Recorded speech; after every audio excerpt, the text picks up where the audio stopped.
Hey, everybody, welcome to BizTix TV. This is the place for tips, tools, strategies, everything you need to take the hassle out of your hustle so that you can build a profitable business that's fun to run. Now, today is Friday. That means the tech divas are gathering together to talk about tech, media, and social media this week. And Dr. Tachi is already here. We will be soon joined by Terry Johnson online from New York City. So sit back, relax, get your tech questions out, and let's get started with a little bit of tech history. So, um, I, okay, here we go. Some stuff I didn't know. November 16th, 1982, Steve Jobs writes a letter to Macintosh Labs asking for the rights to use Macintosh as the brand name of Apple's still in development computer. Oh, Macintosh, yeah, I say me too. Macintosh Labs makes high-end stereo equipment, and while Jeff Raskin, creator of the Macintosh project, intentionally spelled the name with a letter A to differentiate Apple's computer from Macintosh with a IN, studio or audio products, Apple was denied a trademark because the name was phonetically identical. Since the Macintosh team had become attached to the name, Steve Jobs wrote the letter hoping to get permission or a licensing arrangement. Gordon Gao, president of Macintosh Labs, visited Apple headquarters for a product demonstration after receiving the letter. However, Macintosh lawyers advised Gao to reject the request. It wasn't until March of 1983 that Apple secured a license for the name Macintosh. In 1986, Apple wholly acquired the trademark for an undisclosed substantial amount of money. wow. Well, they've made that back tenfold, so no loss, no loss for them. And apparently, it was no loss because have you heard of the Macintosh Audio? Not at all. And then again, that was several years ago. So you're talking about like 1986 when they acquired the full rights to it. Yeah, So I was too little to care anyway. So right. But this shows you that you can go ask, people to if you need the name for your company. At least he did write a letter and ask. yes, because nowadays I don't think companies are that nice. Mm-mm. I'm like, oh wow, that was pretty good. Okay, so let's go back to 1904, November 16th. John Ambrose Fleming applies for a U.S. patent on what he calls the oscillation valve, the first example of the vacuum tube. Vacuum tubes would form the basis of electronic technology for nearly 50 years into the development of the transistor. Fleming's invention has been described as one of the most important developments in the history of electronics. I was like, oh, very nice. Wow. Yeah, very interesting. Very. Does anybody know when the computer mouse was patented? Ooh, the computer mouse was patented. I don't, but I can take a guess. Okay. Um, uh, so patented doesn't mean that it was put into full use. They just had the patent for it. Right. Um, so I want to say sometime in the 80s they had the patent for it. Okay, so November 17, 1970, Douglas Oh, Engelbart receives the U.S. patent 3,541,541 for his XY position indicator for a display system, more commonly known as the computer mouse. interesting. Right? The name was interesting too. I guess you didn't know what to call it because of it's something you just created it on the X and the Y, but okay. Engelbert called his device a mouse because the cord looked like a tail. The mouse was first prototyped in 1964, but wasn't demoed until 1968 and was not included with the commercial computer until the Xerox 8010 Star Information System in 1981. Apple first bought the mouse to a personal computer with the Lisa in 1983. However, the mouse did not become ubiquitous until after 1984 when Apple's Macintosh popularized the device. Eesh. Right? And we just think a mouse is a mouse, like, okay, we just. Well, I remember when, I started using computers when I was young, and they did not have mice. So if you were needing to go someplace on the screen, it was the arrow keys or nothing. Right. And you would go arrow up, over to the left. Right. And that was well, Macintosh was around. So, but that was even pre the Macintosh and Mosaic and Windows and all of that. So you just had DOS. So there was nothing to scroll to anyway, even if you did have a mouse. Right. You wasn't seeing, like now we go everywhere with a mouse. Trackpad, your finger becomes the mouse now. It's just a lot. It's good though.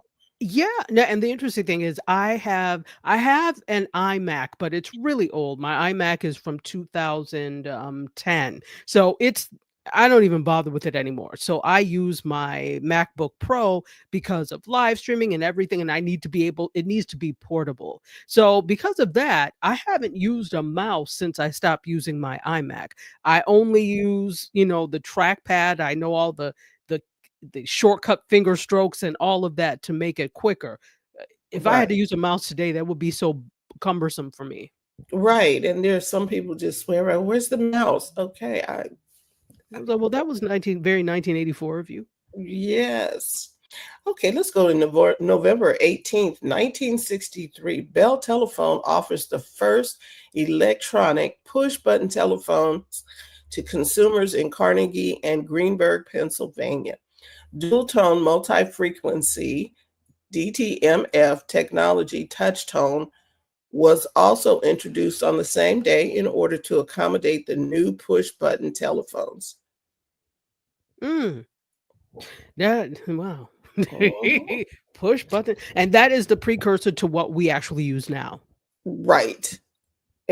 We don't push now, we swipe and Exactly. Swipe, tap, or say, hey, such and such, call yes, such and such. right. We don't even, and this was for landlines. So landlines, you might still need to push a button.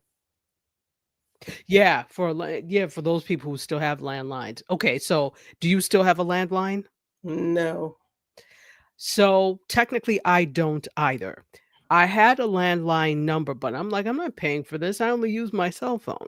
So I had it transferred to my cell phone. So I still have the number and I still have the capacity for a landline, but it's VoIP, voice over IP internet protocol. So Mhm. it's not technically a landline. Right. And it has been said that having a landline is a good thing, but they need to make them prices come way down before I'll. It's nonsense anyway. Oh, Mark Ward is here. Hey, Mark. Hey, Mark. It was an arguably better choice than their second option, Granny Granny Smith. Smith. Can you Oh, imagine though? We're so used to Mac, and we don't even say Macintosh. Everybody, it's just Mac it's a now. Mac. So we're so used to that. Can you imagine if it was called something like Granny or GS for Granny Smith? Oh my gosh. I'm glad he thought about it, or they thought about it. Somebody thought about that. It's Yeah, still no, named exactly. after a piece of fruit, but okay. Well, I don't know. Do you know the story about why Macintosh? Obviously, It- Apple is because it's a type of apple, I guess, but yes. And there's something to do with an orchard. I read his biography by Walter, okay, the guy who writes all the biographies for people. okay. Walter Isaac, is I'll that go with him? that. I don't know. Okay. Anywho, it had something to do with an apple orchard. Hmm. He was, and he, I'm not gonna sit up here and lie. It had something to do with the apple orchard. Hmm. But Well, Granny Smith would have been a little, it just doesn't roll off the tongue as well. no, it doesn't. It doesn't. But then, maybe if that's all we knew, it would roll off the tongue well. Who knows? Oh, like Google came to light, right? And we probably thought, what is Google? It did. It did. It absolutely did. So I guess, something will stick. But not what was that mouse called? The XY position indicator for a display system. Nonsense. You That's have to why he have called it a mouse, because it looked like a mouse with a tail. I'm like, okay. you cannot go with scientific names, genus, and species when it comes to the public. You have to have a name that's easy to remember and that is catchy. So, imagine this. It also looks like a rat's tail. Can you imagine if he called it a rat? A rat? So that would a gerbil. That would be interesting. A rat, it would not, I don't think it would have caught on as well. They think of mice as, oh, cute. Rat, not so cute. Yeah, mice are cute as long as they're not in your house. Exactly. So on November 19th, 2006, Nintendo releases the Wii. Now, I remember this when my sister was trying to buy one for her son. People were looking all over. San Leandro is a couple of hour drive from us. Let's drive there and go pick one up. I'm not going driving nowhere for a mount. I mean, for a Wii. It Wow. it was the thing. And this was back in 2006. And you can golf, you can do bowling, you can do whatever, because the little hand controllers, this was fun. It was a huge deal. I remember we gave one away. I used to be a member of the National Coalition of 100 Black Women, and we did a raffle, and the Wii was one of our prizes. And this was back like in 2006. You would have thought Jesus was coming back for the person that won. She was so excited. It was the very, you had exercises on it. The thing was really well done. Exactly, exactly. So whatever became of the Wii? What is it now? Because really, there is a tremendous opportunity with it that I think is missed if they're not doing something with it. I don't, it does not say here. It just says that the the Wii Mote controller, defied expectations and became the best-selling seventh generation game console. And I something came in. I don't know what the next iteration of the thing was. The Game Boy. I don't know. Yeah, so apparently I'm looking now, and yeah, they've discontinued the Wii. Wow. But it was fun. I mean, well, maybe the Quest may have taken over, because what we were doing with the Wii on the TV screen, you were still swinging with the remote and hitting and playing baseball and doing things, right? Yeah, Now you can do it inside the headset.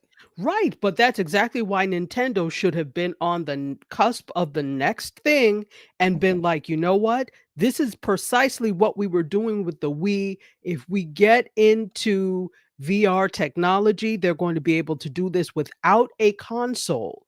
Yes, So yeah, that they missed something there. So, right, Mark. because um, there are.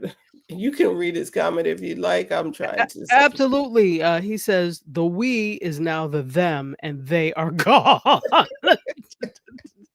A little pronoun humor Thank there. you, Mark. So, but it was fun. It was very fun. So, just I think I got one, two. Anyway, we'll see where I end up. November 19th, 2007, Amazon introduces their Kindle ebook reader.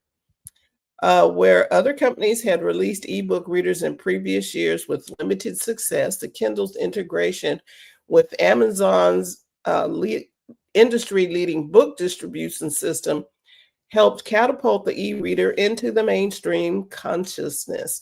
The Kindle sold out within 5 hours of its debut. Wow. Yeah, wow. And that was major back then because you didn't have an iPad, you didn't No. have a laptop. Well, you did have in 2007, you might have had a laptop, but just to read, on the go. Yeah, absolutely. And this is the thing that was big, obviously. I remember the day that the iPad came out. This was before they started doing all these big not televised, but live streamed events for Hmm. before Apple started doing it. So it was 2009 and I was in Vegas for the NATP convention, the National Association of Television Program Executives, which I tell you I usually go to every year. At that time, they were rotating where they have it now. They mostly have it here in Miami, but it was in Vegas that year. And so the big talk then was like, okay, Apple is releasing a new thing. We don't know what it is. It's supposed to be some sort of thing. And everybody was saying, we think it's going to be called the iTablet. I remember. And then on the show floor, they made the announcement when it came out. They said, everyone, it is called the iPad. I mean, that was the talk of the entire thing, the talk of the entire market floor. So I thought it was interesting now to see where they've come and the fact that Kindle was the thing before there Hmm. was even iPad. And Right. I remember they had jokes. Hi, everybody. Hey, They had hey, hey. jokes. They had jokes. They meaning the tech journalists that wrote all the stories. They made fun of the name iPad. Like, oh, iPad. They had all kind of stupid, crazy jokes. Ha ha ha! It's stupid. Ha ha ha! And like, look where it is now. And they So I probably was got like, one in. They cannot do of their work without one. course, Yeah, of course. listen, they gave us when I was teaching at the last university I was at full time. They were like, I think they felt bad. So all the medical and everybody got all the attention, and of course Division of Humanities, Arts and Sciences, we weren't, they weren't updating stuff on our side as fast as they were. I'm like, listen, I'm a tech person. If you don't come in here and update stuff, talking about your technology university, sit down. So then, we had our meetings. We always had a big meeting at the beginning of the year and the end of the school year. And it was always a big to do. And it was always like catered well. And I was like, you all are going to run out of money soon. And sure enough, I was right. But that's another story. But it was catered well. And then the dean started talking about XYZ. And then he said, anybody want an iPad? And when you're not used to getting stuff, we were like, oh, yeah, that's funny, iPad. And then wait, you're for real? And we gave everybody an iPad, and we had these iPad working groups and the things that you could do with them. So it's absolutely amazing. But the thing that I don't like about iPad, since we had an Apple story and we're talking about this now, the thing I don't like about this is that it is not upgradable after a certain point. So I had that same iPad that I got in 2012 from my university. I had it up until 2020, and I had to upgrade it because I could not upgrade it anymore to the latest operating system, nor could I download some apps. So it just really became a big TV remote type thing, which is awful. And I just watched a documentary last night on Netflix called Buy Now. So if you haven't seen it, watch it. And it talks about the waste and the buying, and Apple was one of the things there, right? And talking about that. And I was like, sure, right, because I was annoyed when I couldn't do it anymore. Now I was able to trade it in, but what about the people who just now have electronic junk sitting around, or God forbid, just throw it away? So yeah. The phone. I was thinking about the iPhones. Like, I don't know how many iterations of iPhones, and it's like once it gets to a certain point, Apple doesn't support it with the software. So, like you said, it's just a piece of junk sitting around. But they will take it on trade. Yeah, they will Okay. take it on They trade. will So take it on trade. that I is think your we did. best Yeah, I thing. think we did that. I think we did that. But I was like, okay, what do we do with this? No, exactly. And it's terrible because what ends up happening, and the film brought this up, and I've always had this problem with waste and electronic junk, because these Mhm. things, not only are they, just electronic junk, but they're also hazardous junk because of the stuff that's The stuff inside of it. that's in. So you Yep. can't just really throw it away. You're supposed to Mm-mm. recycle it or dispose of it Turn properly. it in. But turn it in. But guess what, Apple, if you made these things sustainably where you didn't have to replace it every so often, this wouldn't be a problem. But Apple is not the only ones guilty of it. Lots No. of electronic companies, because Samsung saw what Apple was doing, and let me say it properly, Samsung, and they also got on the thing. It's a Samsung Galaxy, and they showed this Samsung. all of the thing. So that's part of the problem, and that's one reason that I have an issue with that, because listen, at some point we have to live someplace, and you're going to junk up the earth with all of this stuff. And that's why they're trying to do their eco stuff, where they're reducing packaging and some other Right. stuff that they're trying to they want you to give it back to them. They want to have a zero carbon footprint. It's Right. That's their something to thing. that effect. And Mark says here they don't, where he is at Chicago, they don't make it electronic recycling easy. The centers and the boondocks. Right. And that was the other thing.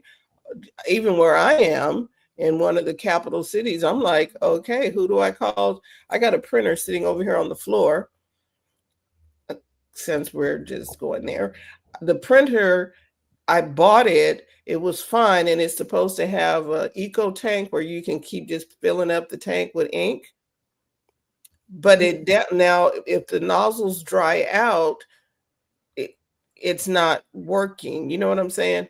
They Right. don't want you to do that. This is what we don't realize. They don't want you to recycle. No. They want you to buy something new, because the New. business model of consumerism is based off of people buying. If you are not buying, it's a problem. Why do you think? Okay, I saw a TikTok the other day. There's probably a couple of months ago, of this couple who bought a refrigerator that was like from the 1960s.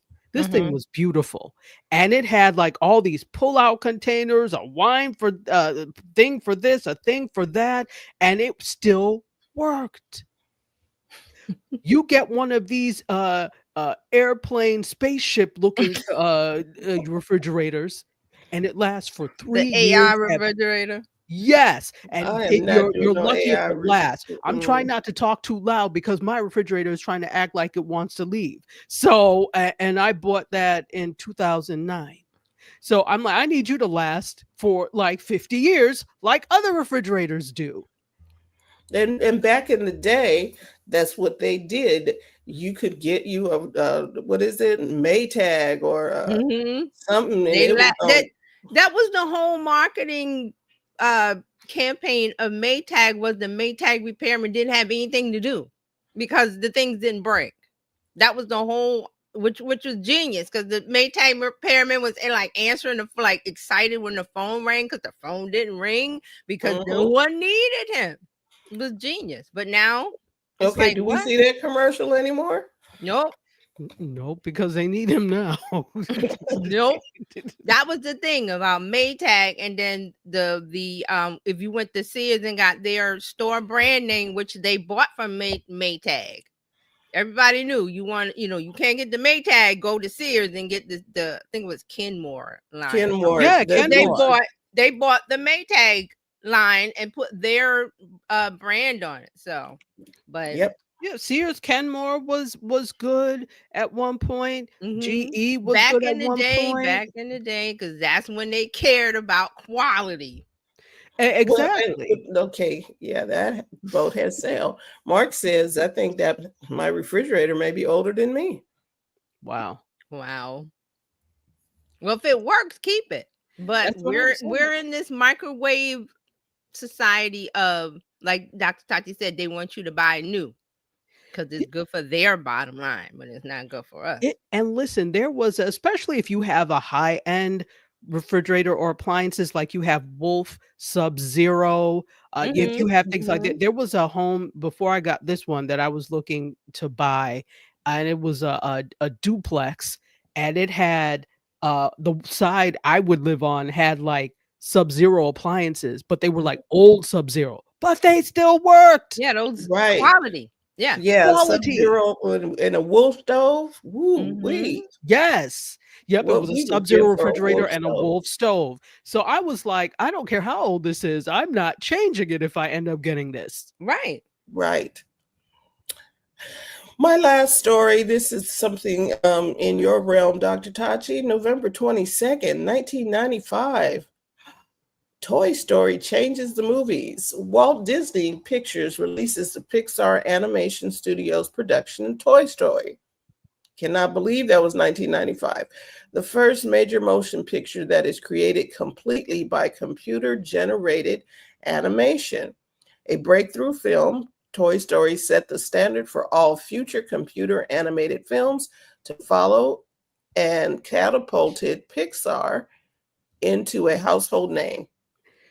Yes, I remember that very well. Listen, I'm always saying I remember that, but I do because, again, I was a film student at this time, and we were looking at all of these things. And again, that was the big talk that Toy Story was coming out and it was going to be all computer generated. Now, I had studied some computer animation, so it was very simple computer animation, but I had studied it, so that's why I was like so interested. And yeah, I took a whole like a CGI class, and I was in that class when this came out, and we talked about it and we dissected it. And so I was also very interested in film in general, obviously, because I was a film student. But I had made, like, that semester before, I made a stop motion animation using clay figurines that I made myself.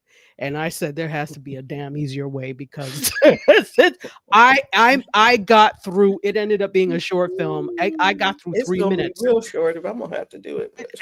You know what? It was about to be 30 seconds, but I said no. I have to act like this is a project.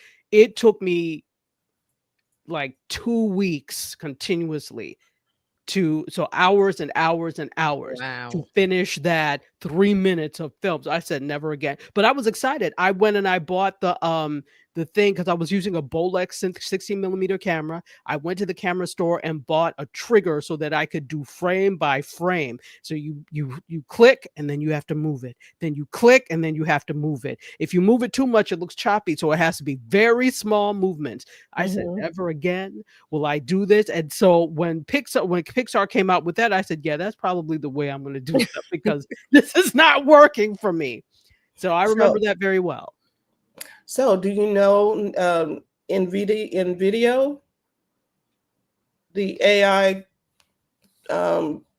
video maker? Yes, I do. They now do claymation. I saw, but you have to pay extra for that, don't you? Yeah, you did. Somebody needed something, and so I did a claymation. I'm like, let me try the claymation.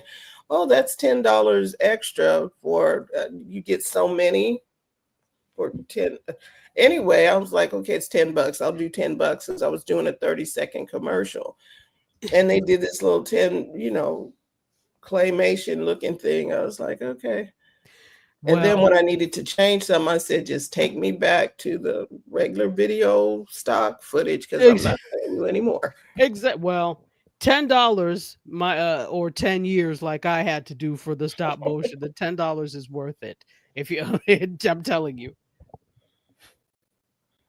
Yeah, I was like, yeah. So that is your week in tech history.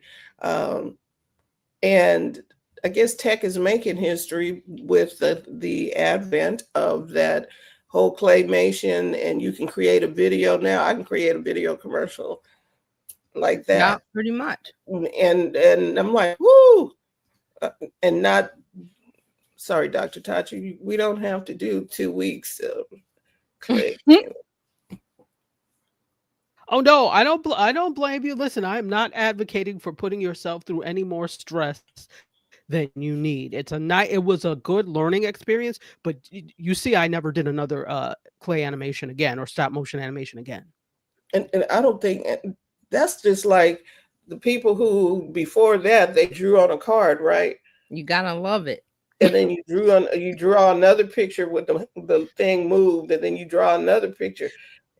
Okay, I'm not doing that. That's actually the flip books. That actually is how animations are done. Were done originally. You do frame by frame. So you draw on cells frame by frame over the other picture. You're just basically tracing it so that the movement is just slightly different from the frame before it. So that's how it had to be done. It was like frame by frame before all this computer stuff.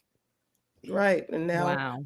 I wonder if the Jurassic Park had anything to do with that. Did Jurassic Park come out before Pixar?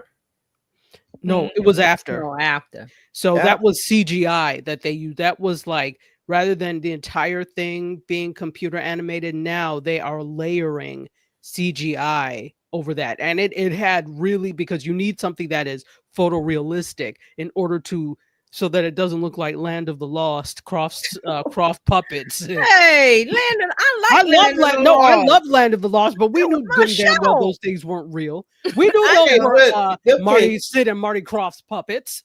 Okay, so that was like Gumby. Okay, I'm dating myself. Gumby was the claymation dude. Yes, and they just left him looking like clay too.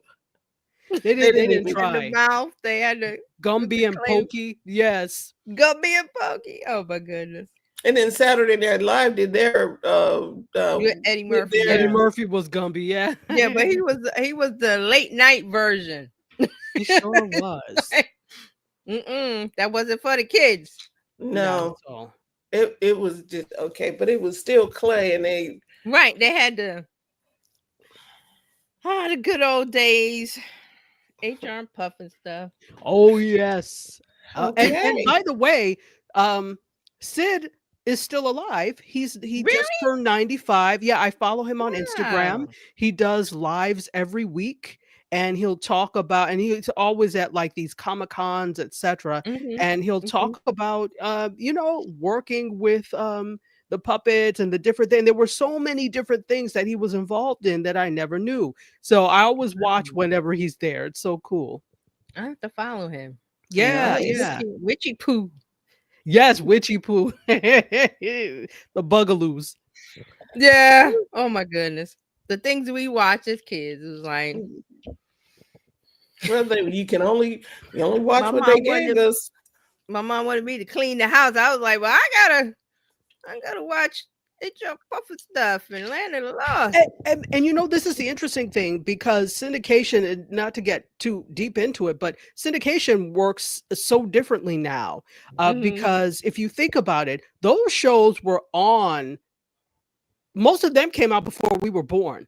Right. So it was only it used to be that you had to have 100 episodes before you were in syndication, so that it allowed you to be like replayed or whatever. But like, okay, if you think about it, the cartoons we had when we were little, they don't really play them now, except maybe like Cartoon Network, etc. Right? But it's not like so dated. And another thing is they're so dated. Like you were saying about the Land of the Lost, it's like it's obviously. They're running. Yeah, and the dinosaurs gonna get us, but they're running in place, and you obviously could tell. But when you're a kid, you're like, because the kid can use the kids use their imagination. The adults are What I'm like, saying is, you look at it now. That's why, like Dr. Tati said, they don't really show it now, because if I showed that thing to my daughter, she'd be like, "What the? You watch this?" But and so that's the point. That Land of the Lost and stuff was before our time, Right, but we right, watched it and we right. were able to, like, I was like, oh no, so I would always like kind of hide my eyes, like, oh no, And that Johnny T-Rex Quest, was coming, stuff like right? Johnny Quest, and now Johnny Quest was good because it yeah, had a Yeah. whole like little Johnny mystery Quest. to it. You know, it was like mystery.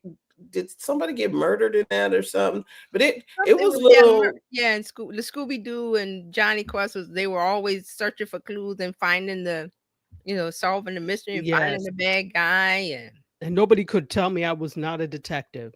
I used to with Scooby-Doo, it came on at 3 o'clock in the afternoon. And again, those Scooby-Doos were made before our time as well, because they were made in the 60s. So Right. then I came home at 3 o'clock. I was like, Scooby-Doo was on. I had my pad, and I remember I would write down, I was like, mysterious man appears again. All these shows like Gilligan Island, that was my favorite thing. They all came on, Bewitched and stuff. They all were made before.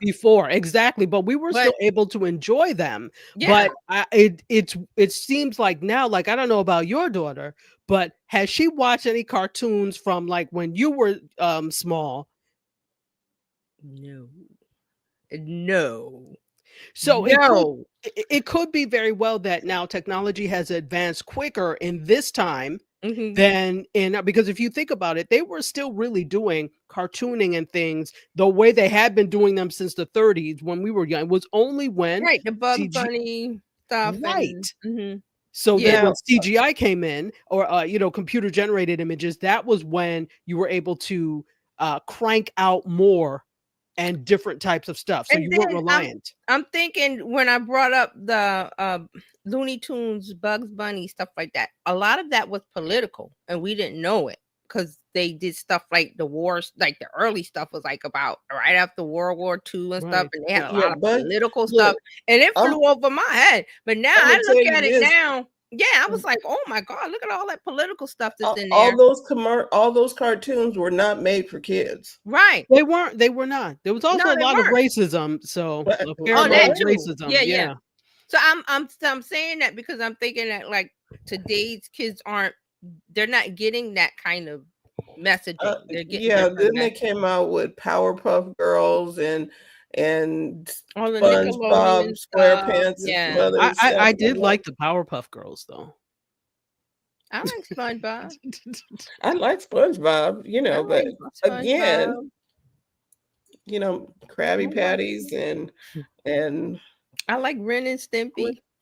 Okay, I didn't like Ren and Stimpy because I love Ren and you had to get it was like an offbeat thing. Like everybody didn't get it. I got it. So I did not like Ren and Stimpy. It's not like Beavis and Butthead. No. Oh no, I didn't like them either. They were hideous. Yeah, that was horrible. That was just. And they still come on. Show you all the different attitudes and types of animation that we have. So absolutely, that was the era of the beginning of Adult Swim on Cartoon Network, where you started to have all these cartoons that were geared toward adult animations. So like, okay, I used to love King of the Hill. Oh my God, got into it. I used to love King of the Hill for some reason. I used to crack up over the thing. So I was a Simpsons fan as well. Yeah, me too. Yeah. I see the funny part of King of the Hill. It was just not like I didn't want to watch it. I mean, I got it, but I was like, I like the Simpsons and the King of the Hill. I got it, but I just never watched it. Like, I get it. Teach their own. And Mark says, beware of the Slee Stack. Yeah. I used to be scared of the Slee Stack. And what is the Slee Stack? Yes, I'm the lizard people. The lizard, and they went. They never spoke. They just. And you could hear them coming, and they're like, "Come on, the Slee Stack!" But there was one of them that was a higher evolved form, like the little one. It was a little one, I think. No, that's like Chaka, the hairy one. Okay. So there was the Slee Stack were those lizard people, and there was one that was a more evolved. The Slee Stack were green. Enid Enid was orange and he could Okay. talk. So he was a more advanced, like the Sleestak were his ancestors. Right.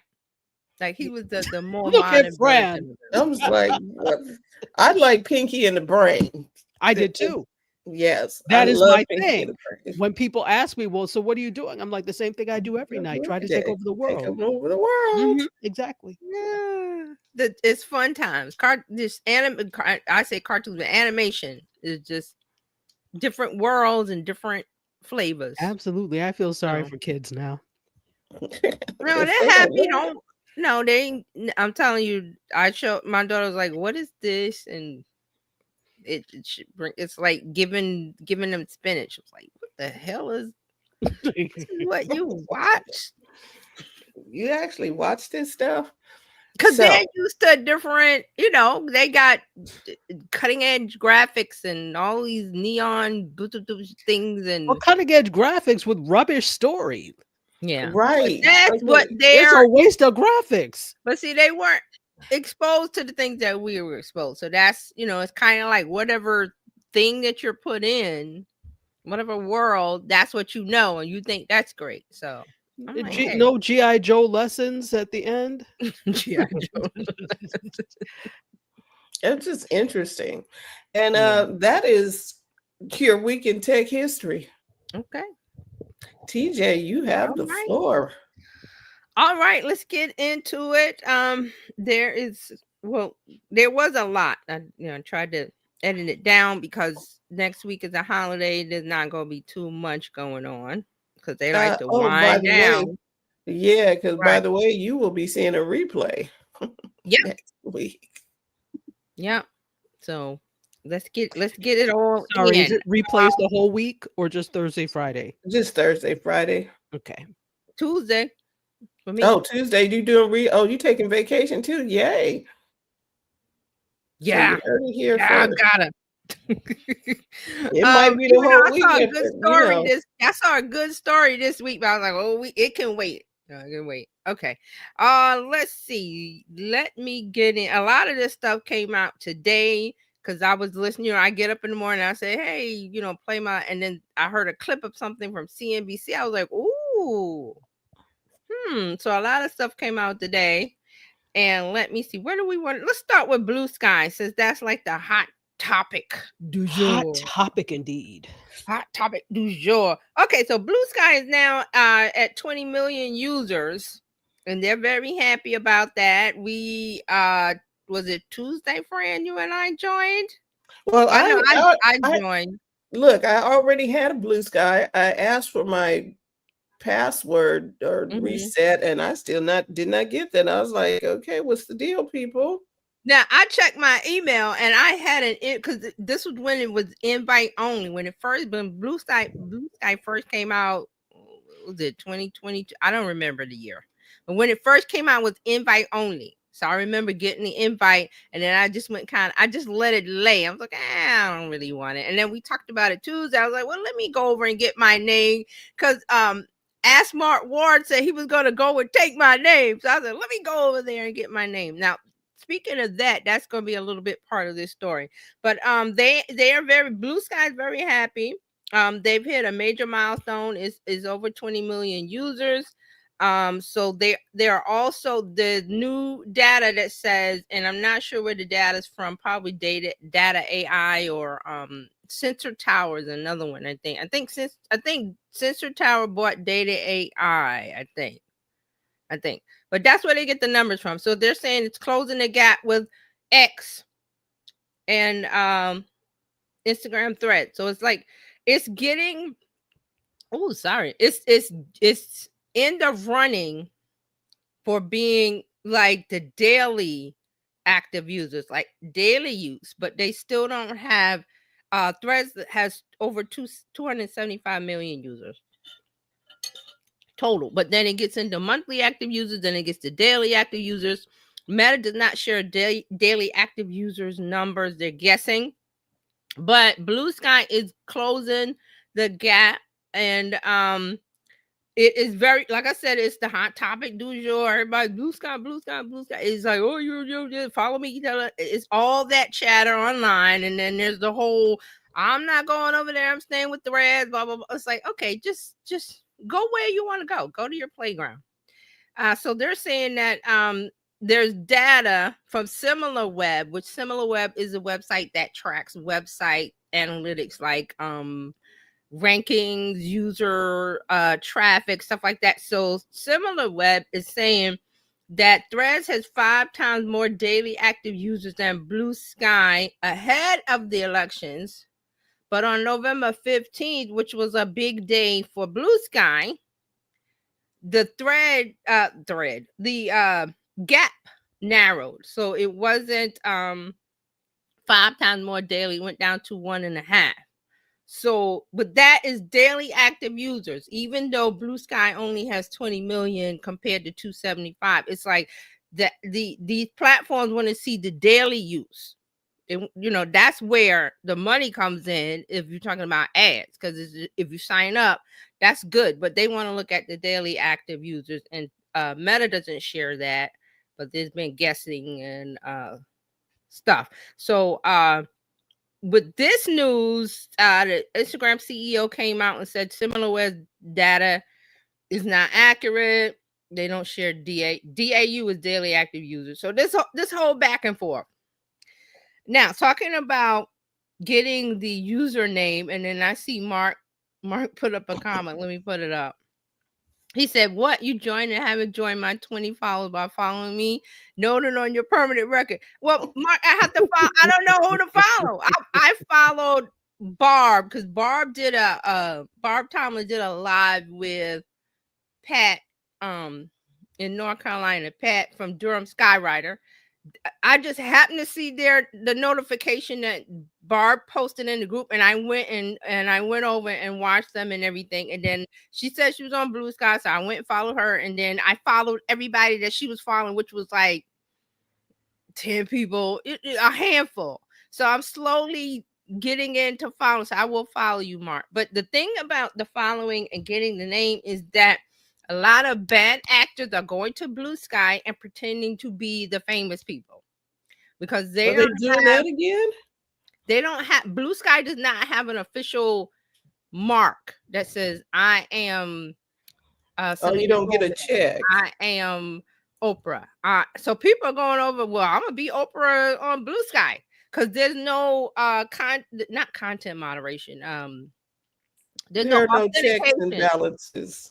Right. So people have been saying that they've been following, famous person or journalist or known name person that they were following on X. So they was like, oh, let me go to Blue Sky, search for the name, and they found, there's no way to know.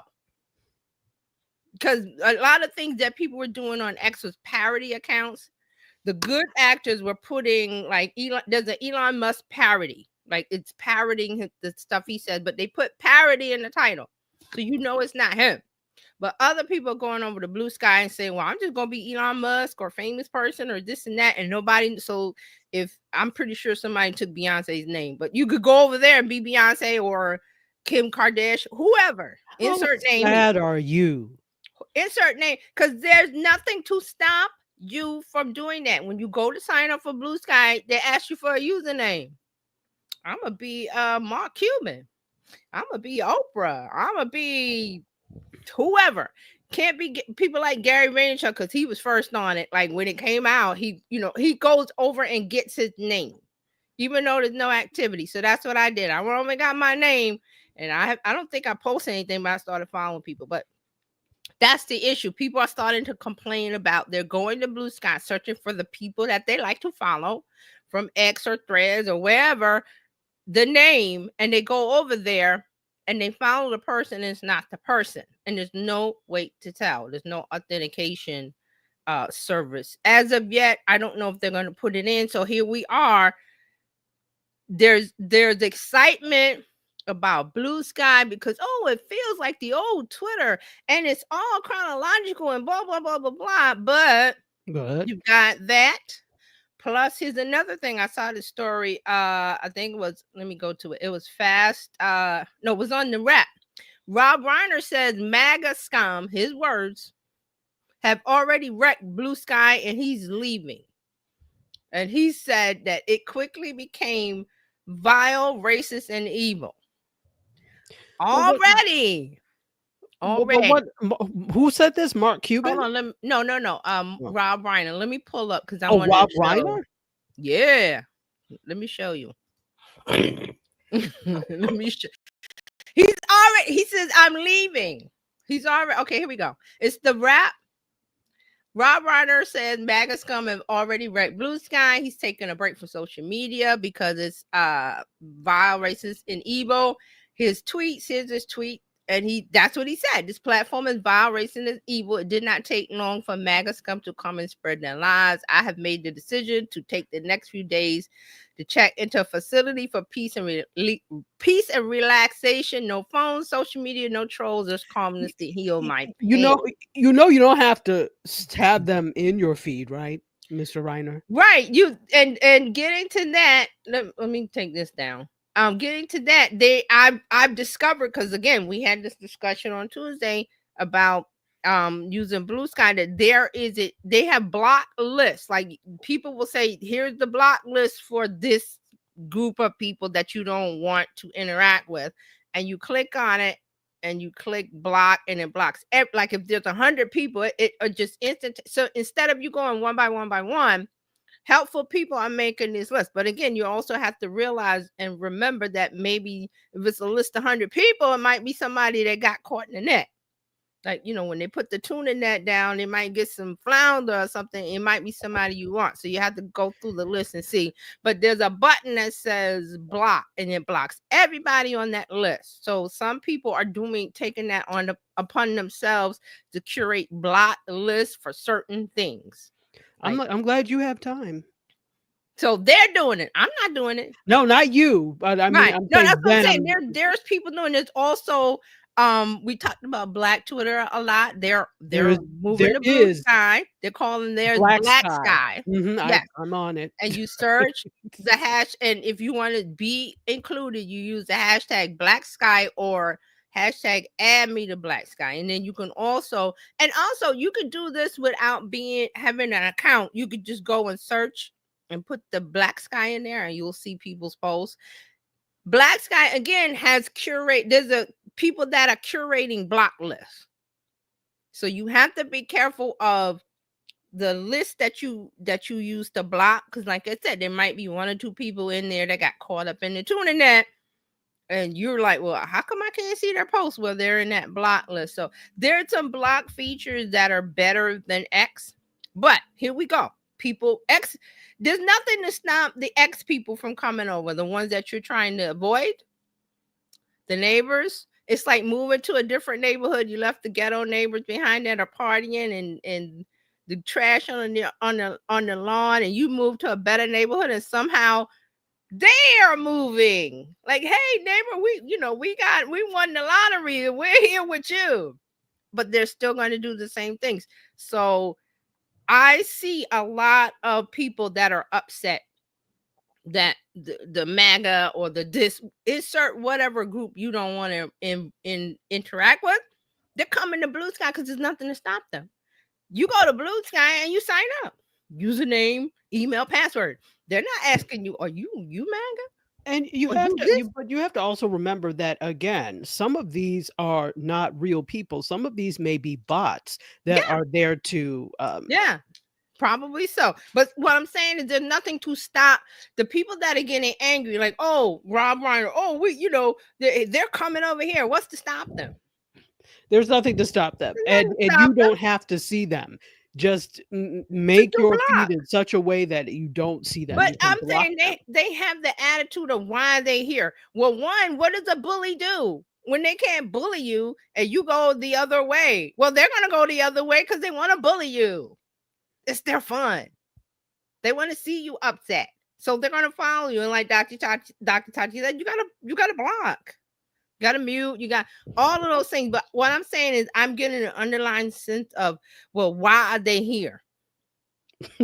You can't stop them from being that. This is the thing, as if you can stop them. How do you stop them? So are you going to do like some kind of eye retina test or some kind of biometric of you're MAGA, you're this, you're that? You can't get in the blue sky. I'm just saying, I see the conversations and they're like, why are they here? If you We want like your it. conversation, then you need to have a group chat with your friends. Simple as that. No, they're just mad that they're on blue sky, like they don't have the right to come to blue sky. That is the attitude.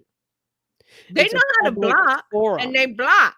They're like, why are you like stay over there on X because we left? But those kind of people see that you leave X and they're like, ha ha ha, we're gonna follow you and we're gonna pull your pigtail and we're gonna trip you over there. Because They only want attention because their lives are so sad Thank you. otherwise. So Thank you. you left, the important people left. And so now there's nothing for them to do over there, and they don't get the attention because they're all clamoring for attention over there. So they left. So of course they're going to And follow you. See, Mark says Rob Reiner hasn't learned the one stroke block for it's not that, Mark. It's they don't him and I've seen it over and over. Those people do they don't want MAGA over there or whatever hate group, Proud Boys, whatever you fill in the blank. They don't want them over there. Like I don't we either, should not but- be. But how do you stop that? You can't. Thank you. So that's what I'm saying. You do the one block list, like Mark says, or you do Rob Reiner and leave. That's cool too. Bye. Nobody's making you use social media. You don't have to go to the mall and hang out with the cool kids or do whatever you should do. You don't have to. You can put the phone down and go outside and touch grass, like they like to say. So you stay and you make the block list, but this grumbling about why they here, because they want to be, because there's nothing to stop them. I don't know what to tell you, that you're not happy. Then go someplace where you can be happy. You know what we also have to realize too, and not to belabor the point, but Rob Reiner is old school Hollywood, right? He's been in Hollywood as an actor and then director, creator forever. And old Hollywood is exclusionary. Old Hollywood has gatekeepers that can keep out the undesirables. It's always been set up that way. Right. I mean, then you also don't get good, the great talent that could be out there, but it is the people they deem undesirable. Right. But they don't have that kind of control with social media. You can't keep people out. So of course they're frustrated. I mean, I saw the same thing when Steven Spielberg went on the tirade about why Netflix shouldn't have to. Why are you mad? What does it matter to you? Mad? Exactly. Because they're used to the exclusionary old Hollywood system that only benefits the few. And so, my friends, you have to wake up. This is a new day, a new world. There's new technology. Everyone can participate. Yes, and everyone. If you're mad, then that must mean that you aren't as talented as you thought you were. Right. And then I bring up Rob Reiner only because I saw the article. But what I'm saying is this is coming from regular old people.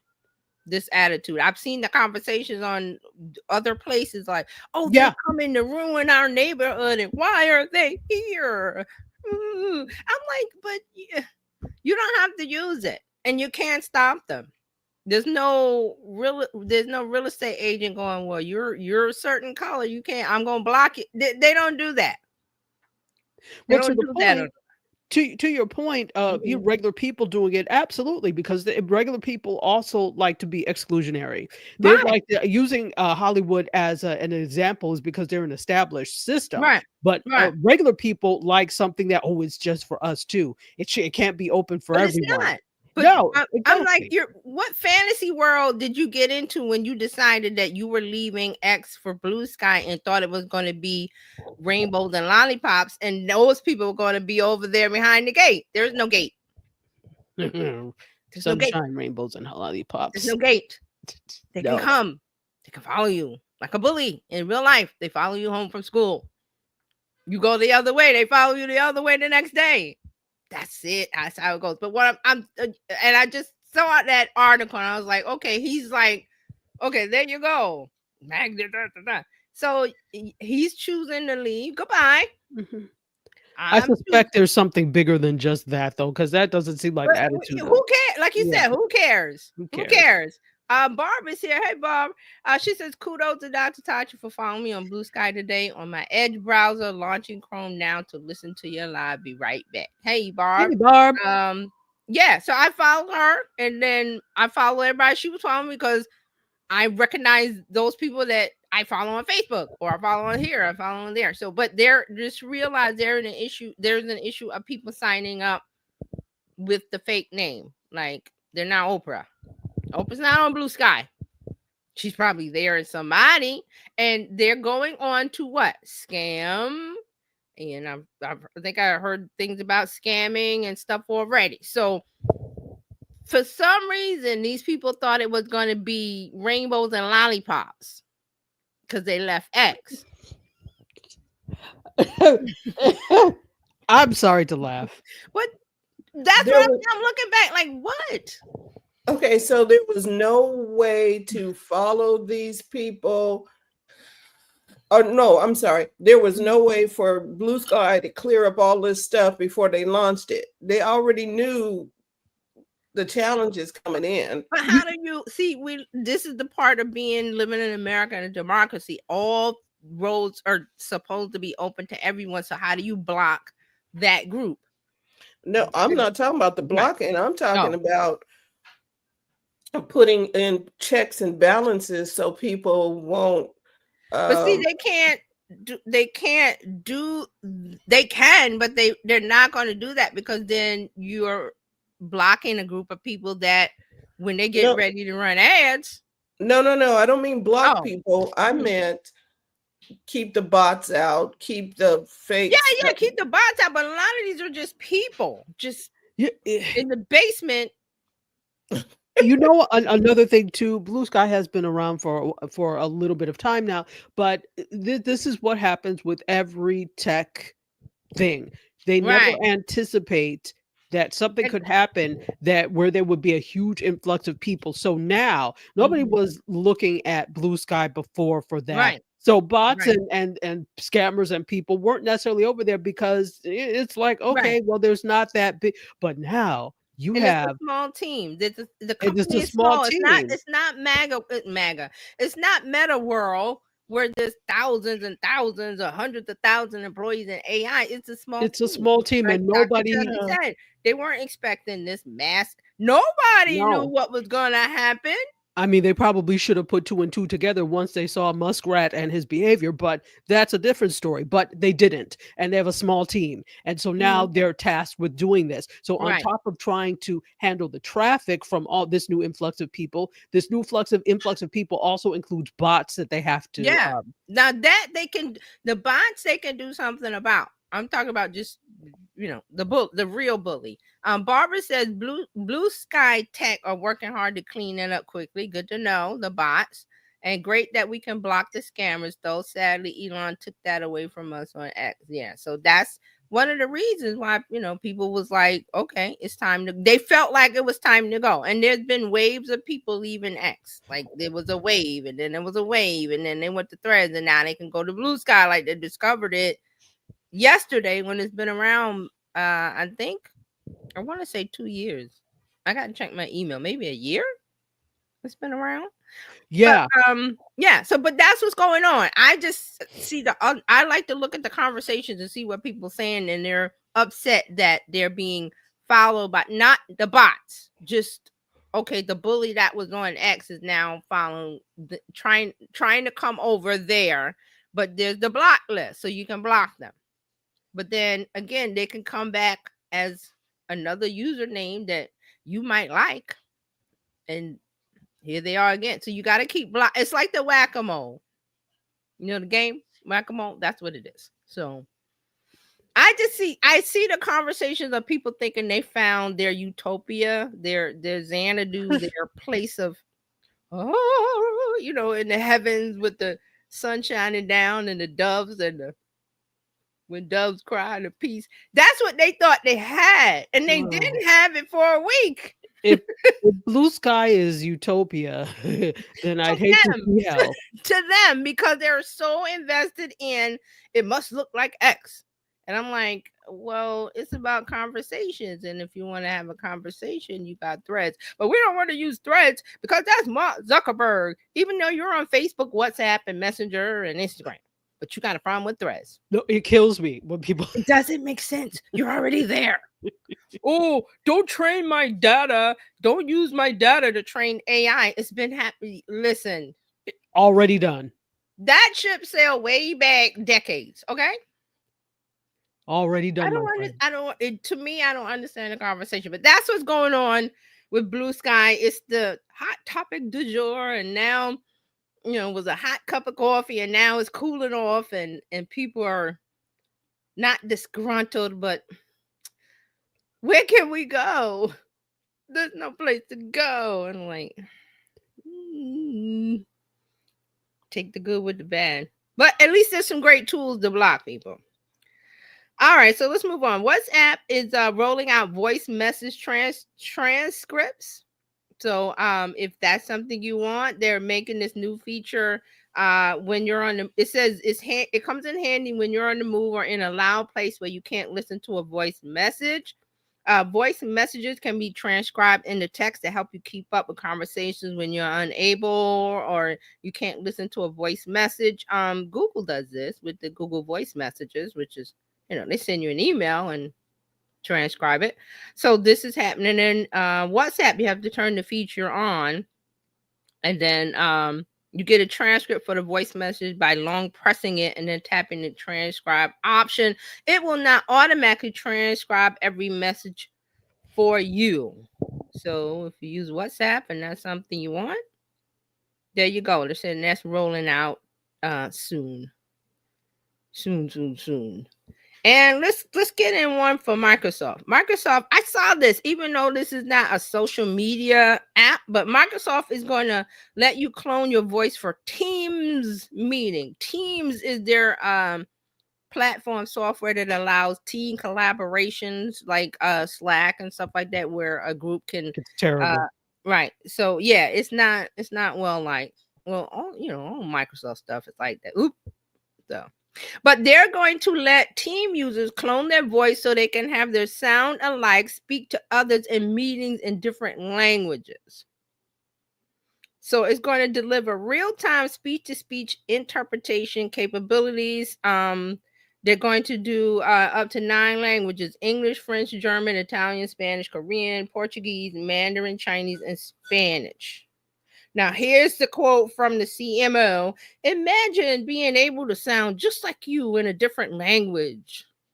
The interpreter agent and Teams provide real-time speech-to-speech translation during meetings, and you can opt in to have it simulate your speaking voice for a more personalized and engaging experience. Now, I add this story because this is Microsoft Teams at the moment, but expect this to come to 360 if it works. 365, Copilot, whatever Microsoft has going on is expected to come to the computer.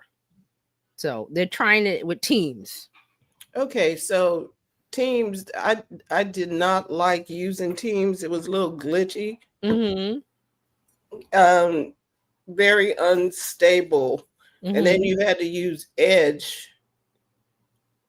Yes, you had to use the Edge browser. Mm-hmm. And I was like, no, I'm good. Yeah, so this is really where things are going with voice. Like 11 Labs has the text-to-speech.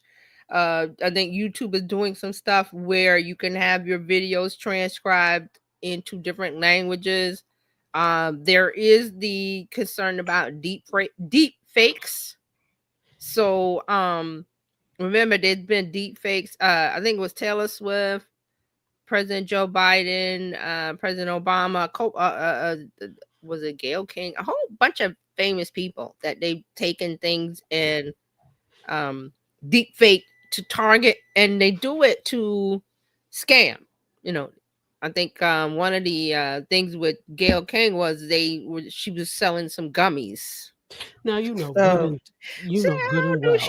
If you know Gayle King, she's got nothing to do with these gummies. Nothing. But see I think, not to interrupt, but I think that's where Right. you also have to do your due diligence and be smart and be media literate. That's part of Mhm. the problem, that we don't have a high level of media literacy, and so you fall for all of these. Listen, I've never Right. seen a stupider populace in life, seriously. I really, really But question. you know they get people of a certain age. And they not even with the deep fake, they get them with the a phone call that, oh, your grandson Timmy is in jail and needs bail money. Go to the store and get these gift cards, and we need, whatever X amount, but get them all in gift cards and call us back. And you know how many people do that because No, they got them with the initial my grandson or my whatever's in trouble. no, exactly, exactly, and it is certain people of a certain age. But I really, it's open to everybody, because think about how many Right. scams. This is Right. why whenever you're at work, you go through. I mean, I just had to do, these trainings, these online trainings, how to spot the scams, etc. Because Right. even people that seemingly you could just like by mistake click an email and like, oh, so it's Yeah. that Yeah, awareness. So I it's think easy. everybody. So they're saying that I forgot. I don't have the link to the information where it came from, but they're saying losses linked to impersonation scams top 1 billion. Oh, the FTC. The FTC says losses linked to impersonation scams like the deep fakes that target individuals by impersonating loved ones and stuff like this is 1 billion last year, and expect that to go up. Because like you said, like Dr. Chachi said, that people get caught up. So think about this voice translation or voice cloning, and it speaks different languages, and it sounds like your loved one who is in trouble, and you're on the East Coast, they're on the West Coast, and it's like they call, and it feeds into the fear of, oh my god, and you don't hear the rest of it. You don't hear the rest of it of, like I said about the gift cards. Like you're never that's not happening if they're in jail or they're been arrested, or it's not gift cards, it's something else. So Look, like they're gonna take. but just so many people get caught up in that scam that it's crazy. So you, like Dr. Tati says, you have to take a step back and say, wait a minute. It's like the bank that tells you do not respond to any text messages, or we would never ask you for blah blah blah. You call the bank. If the bank says, hey, this is Chase Bank, that's something, don't respond to the text message. Call the bank. Hey, I got a text message from you guys saying I got to give you my information. Like that, like we don't do that. But people automatically, because the fear factor jumps in of, we must do what it says. I mean, no. Who? Chase or whoever or whatever. Let me call them directly. Right. Because you're a customer, or it's a family member. Let me call little Timmy's mom. Hey, I got to call. They're like, what? What are you talking about? That's how the scammers get you. So these ways the technology is going to get better and better, and they're going to scam because they want to scam, just like the bullies want to bully. They should go out and do something productive, but they want to scam you. And technology allows them to do that. So that's why I brought up this story to show you where it's going from Microsoft. And this, think about, since we've had ChatGPT and how much it has changed and all of these AI tools and things. It just I'm trying to think of that. Is it Gremlins? What was a movie where they got wet and they multiplied, and so like it just turned into like millions of gremlins? Is that right? Gremlins. Yes, that's what I'm thinking of when I think of AI. Mark says that's why you should buy from me. I was on Shark Tank, though, about looking for that episode. For some reason, you won't find it. He said that's why you should buy from me. Yeah, there's one from Barbie, and let me put this up. No way is Blue Sky Utopia. I won't be using Threads though. But what I'm saying, Barbie, is that that's the attitude out there of some of these people that have left X for the things that have happened on X. They feel like they found their utopia for a week after the election. It was great. They were in an undiscovered island, and it was untouched with the flowers and the fauna, and now here come the developers. Gonna mow down all of the beautiful beachfront property. You was gonna set up your little camp on the beach, and here comes, there. That's what it is. That's what I'm saying. It's not utopia. I know that. I'm just saying that there's some people out there that have that mindset of they found their place that was Twitter-like with all of the bad stuff going. But I said, hey, bad stuff is coming because they can move. When you move to a new neighborhood, here's the bad neighbors moving with you. So what do? You have to move again.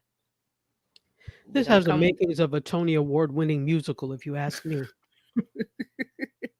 All right, so that's what Microsoft is doing. Just, this is where we're going. Deep fakes and cloning voices, and not people being, it's not real. So we gotta learn how to distinguish between that. It's gonna be very hard to do going forward.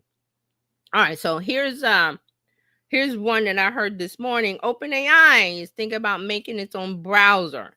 Now, this is from the Information website, and they said OpenAI has considered developing a web browser that will be combined with ChatGPT. So they want to do that in order to take away market share from Google. And that's all we have on that they just been thinking about making a browser. Okay, people need Brave, to say, but Brave, because Fran uses Brave. Brave already has that, right? They have the browser with the AI built in. Who? Right? Brave, BRAVE. No, I don't use Brave. Oh, okay. But okay, we got Google, who has Gemini, right? Right. We have the ability to just do ChatGPT, and it goes and searches stuff anyway now. Mm-hmm. Is this another who asked for this? Because I think you are okay. OpenAI already has Microsoft's Copilot. Mm-hmm. It's in Bing. Right. So why would you start your own and just not be in them other places? Because they see our opening. Google has dropped the ball, and Google should have been number one. They're not in AI.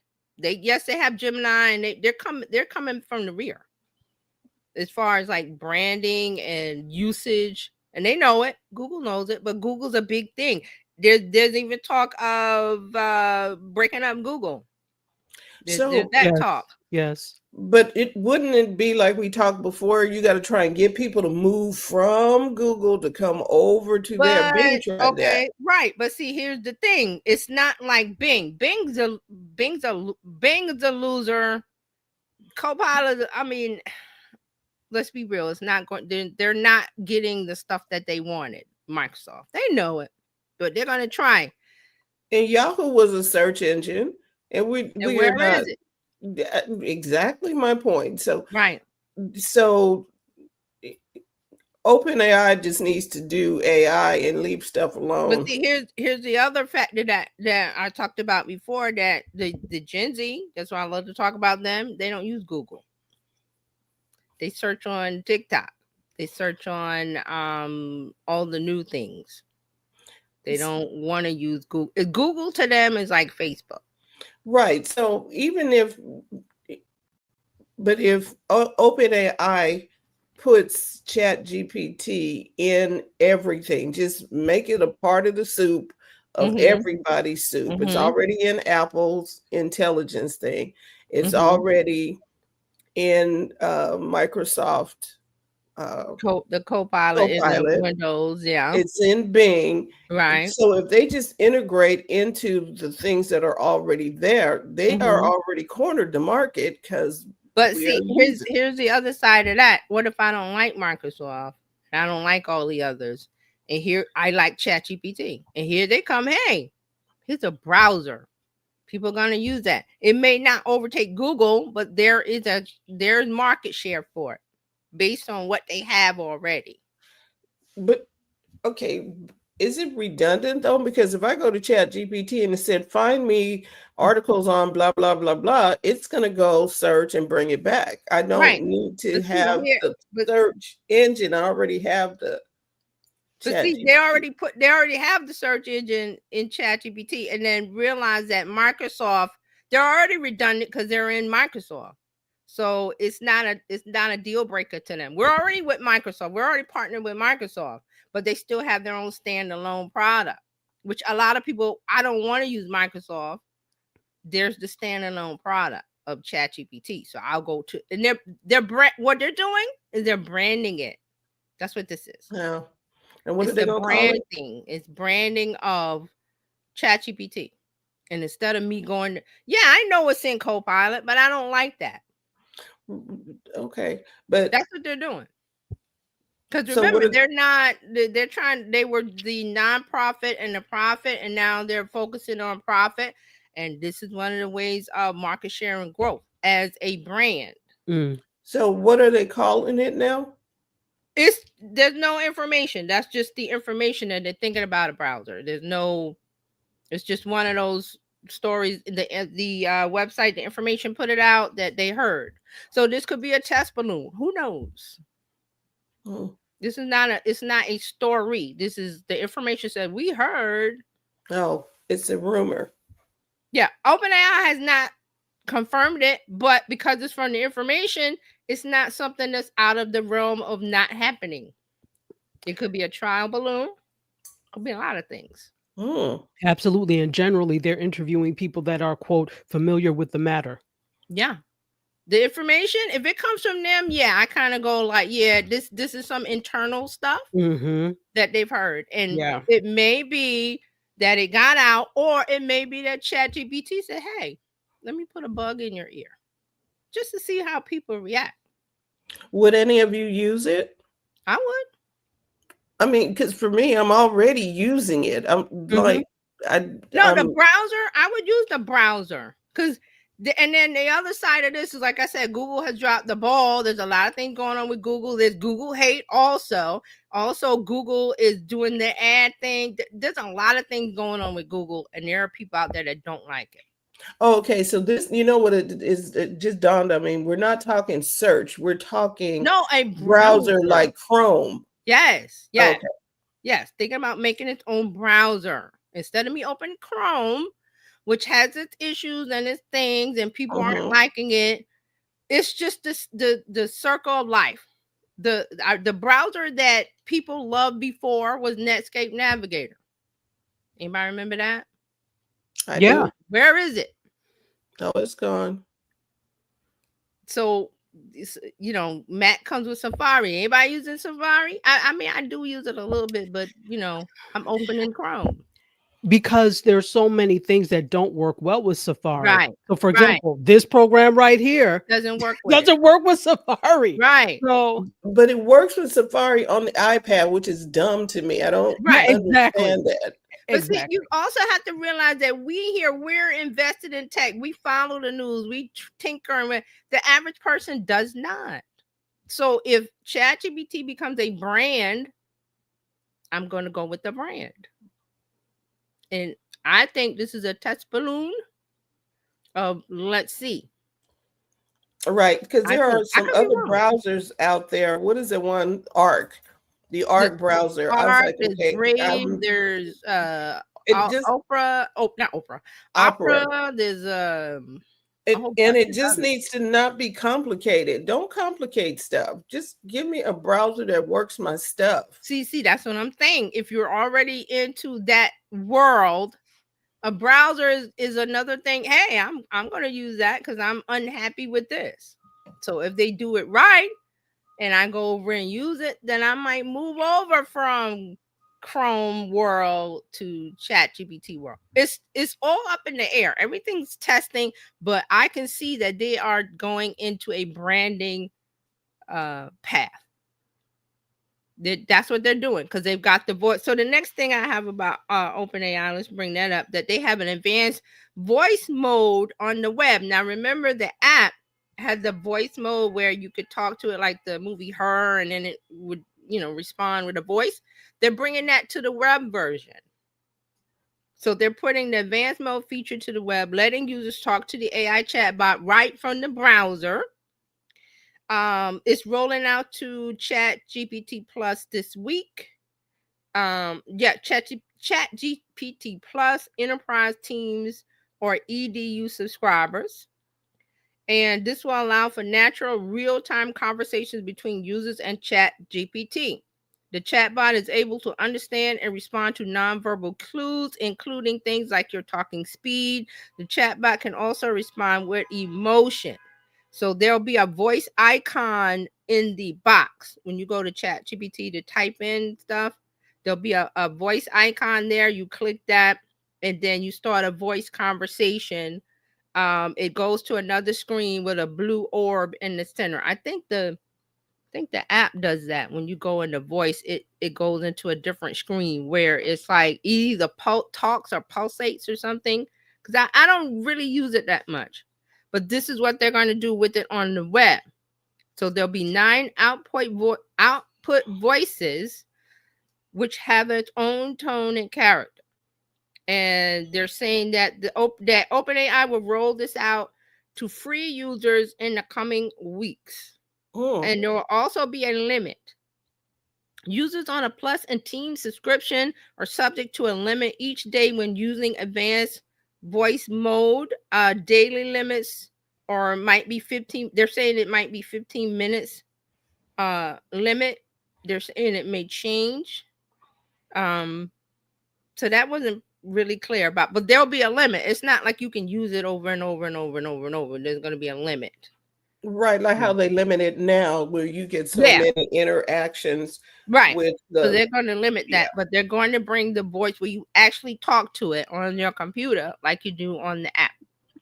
Barb has a couple of comments. She says, I use Chat GPT versus Google. I believe she means Google search more these days. So a browser would be fine with her. And then she said, I used the Mozilla browser before it became Netscape. And yes, I have that in my Chat GPT now. There you go. So see, that's what I'm saying. They're turning it into meta world. Like I always say about meta world, like all of the meta products would come. Remember, because they were all separate. And I said that they were going to put it into one thing, and they've done that. So all of the things that I see is they want to make ChatGPT a brand, like Meta. So it'll be ChatGPT, the world of this, that, and the other. And more things will come because it's wide open like that. And they do that because they see an opening in market share, because this should have been Google. Google should have been number one with the AI and the this and that, but they dropped the ball when it came out. They're trying to catch up with Gemini, but it's not going as well as they want it to go. And I've seen some tech journalists talk about that this should have been Google's ball, and they don't have it. ChatGPT has the ball. So they're going to run with it. And this browser may become a thing, or some other products. But they're not going to stop with just you go to chatgpt.com. They're not going to stop there. That's the beginning, not the end. So, yeah. So thank you, Barb, for those comments. Thank you very much. All right. So that's OpenAI. Let's take a look at YouTube. YouTube Shorts has a dream screen feature that generates AI video backgrounds. So they have it's for shorts that lets you create AI generated video backgrounds. They're saying up to now, Dream Screen could only create image backgrounds. Now they're going into video backgrounds, and they're saying this is because Google has a video generation model called VEO, which can create 1080p video clips in various cinematic styles. Users can now use the feature to turn text prompts into AI video backgrounds.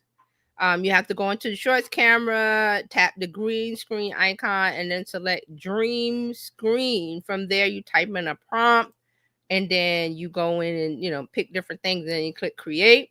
And then it makes a series of video backgrounds that you choose. Once you select an AI video background, you can record a video with it behind you. Okay, so this is what they're doing. So they're putting in AI video backgrounds where you like a green screen kind of effect, but it's video. And what do we think of that? Excited? Not? No? Don't care? I don't use the The shorts, the camera. the backgrounds. So they want to, instead of you picking up the camera and talking like my background, I could just pick it up, make a background, and I would have a different background, but it would be me talking. Yes, but that whole background thing, if the lighting is not right, then people are clipped in and out, and it just it's gonna look better. It's not like a green screen. It's better than that. It's an actual AI background where there's no that green screen thing when you move. It's not that. It's not that. So they're saying this is going to give creators the ability to generate 6 seconds long standalone video clips for shorts using Dream Screen. Okay, so we'll see how that goes. That's what YouTube is doing. Now let's see. We got a couple more, and then we're done. Let's talk about Meta World, Instagram. They have a lot of things going on. Instagram wants to make it easier to remove inactive profiles from your audience. That means that when you go to look at your profiles, it'll show you your inactive profiles among your followers, and it'll be an easy way to remove them if you want to. Inactive. So people that are your followers and they're not active, or for whatever reason you want to clear it up and clean that up, you can. There's an easy way to remove these inactive accounts. Also, Instagram is moving stories, highlights to their own tab. Now, I wanted to look at that. Let me look at it real quick because I didn't see it. So they put out a message that says highlights are moving to your profile grid. Your highlights have moved into their own tab on your profile. They'll also appear on your main grid. Get ready for the change by reviewing your highlights and deciding where this should appear. You can edit your profile to make changes later or remove highlights from your main grid. Now let me go in and see. There should be a pop-up message that says that. Well, I don't see it. Oh, well, I'll give a couple of comments while you're looking. Go ahead. Mark says, I want to see the biz chicks speak while they're flying through space. Okay. Mark, thank you for that. And then Barb says, removing inactive accounts on Instagram. Yeah, that follow you, that they're inactive. Like, because I think if you go in there now, it'll show you like you're active and the ones that you interact with most and the ones that you don't. And then there's an easy way to like delete them. So they're making it easier to do that. There's so many settings. For you to do it, not for them to do it. Okay. No, you. There's so many settings in Instagram. There's a setting in here where you go and it shows you your followers and it shows you it says these are the ones you interact with the most and these are the ones you interact with the least. And so I think they're putting it there and they're going to put a button that says, okay, delete all of these people that you don't interact with at all. Just remove them from your following. So for the people who think, oh, I have to have these followers, they're not going to want to delete them. Yeah, they're not focusing on that. So I don't see this thing about the story highlights moving to their own tab. So there'll probably be a pop-up. Go ahead. It might need to, you have to go out and go back in. And update the app or something for it to switch. So they're moving story highlights to their own tab on your profile instead of the bubble that's under because the highlights are little circles of bubbles on your profile. They're moving the little circles away and it's going to be a tab. Let's see. There's a quote. Instagram CEO says, we're trying to figure out a way to improve the profile and get more of the content above the fold and simplify it.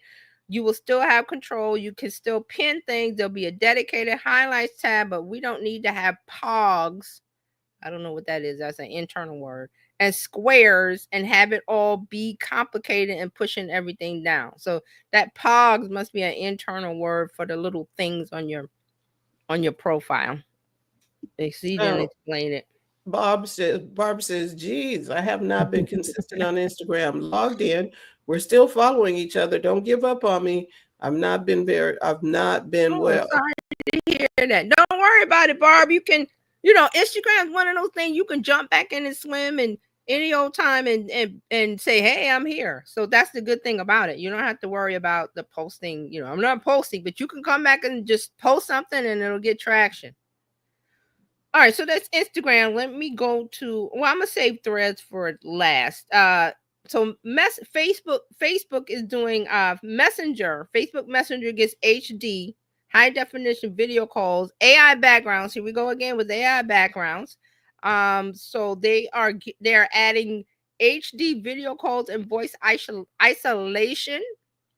You enable it on the call setting menus. HD calls are now the default for calls placed over Wi-Fi. And let's see what else they're saying. You can also leave audio or video voice messages when contacts aren't available, like a digital voicemail. There's also new Siri integrations on iOS. You can ask Siri to help make calls and messages. You say that word and then it will do what you wanted to do. And also they're launching AI backgrounds for video calls. They said it was previewed earlier this year. So Meta says you'll be able to create AI generated backgrounds by tapping the effects icon in the sidebar during Messenger video calls and selecting backgrounds. All right, so that is what's going on with Facebook. And let me see. Oh, there's one more from Instagram. I didn't have this in the right spot. So Instagram is testing letting you reset your recommendations algorithm. I did see a lot of talk about that. You can reset your recommendations, and your recommendations from Instagram, which means when you go into Instagram and you see the feed and you see suggested for you or whatever, it's based on what you type in your search feed, which is it should be the magnifying icon. Yep. I think they call this an Explore tab. It doesn't say Explore tab. It's the magnifying glass at the bottom. So whatever you type in there to search for people on Instagram, that's how you get recommendations. So now Instagram is saying, okay, they're testing, letting you reset that, because if you search for things that, and especially if you're running a business and you have a business, Instagram, and you want to see certain things, but you're seeing personal stuff because you search for people or personal things or interests that have nothing to do with your business, you get recommendations based on what you search. So Instagram is saying, we're going to let you reset this algorithm and then you can start fresh. That's really what it is. You can retrain the algorithm about the content you like across your Explore page. Explore page is the magnifying glass. So it affects your Explore page, home feed, and Reels tab. Okay, so that is a good thing. Now Threads. Now Threads has one or two things that came out today we need to talk about, and they let me see which one is. Okay, I want to say that one. So Threads is expanding custom keyword-based feed. Now, what's good about this is, again, it's based on search. So if you go to Threads app and you search for something, again, the search should be the little magnifying glass. Yes. And if you go to search right now, it shows you trending, like the top 5 things. I see something about Winter Snow Fun, Keke Palmer, Jaleel White, Giants. The Giants did something. All right. So when I go in here, and say I search for, okay, yeah, here, I've got one. When I go into search, it shows me the recent, which was Tech Meme, which is a website. I also searched for some people, like I searched for Isaac Haynes. I did a Kyle Griffin, which he's a journalist. So if I go in here and I say the Tech Meme, because I wanted to follow the account, I could tap that and then it's going to show me the search tab for everything that mentions that keyword. But if I want to save this search instead of going through all those steps, there's the 3 dots on the top right. It says create new feed. That's what this custom feed is. So if it's something that you search for a lot, but say you don't want to follow all of the people or the, whatever that interest is, you could turn it into a custom feed. Now, what happens when you do that? If you close the app and come back in, that feed that you get, the main feed.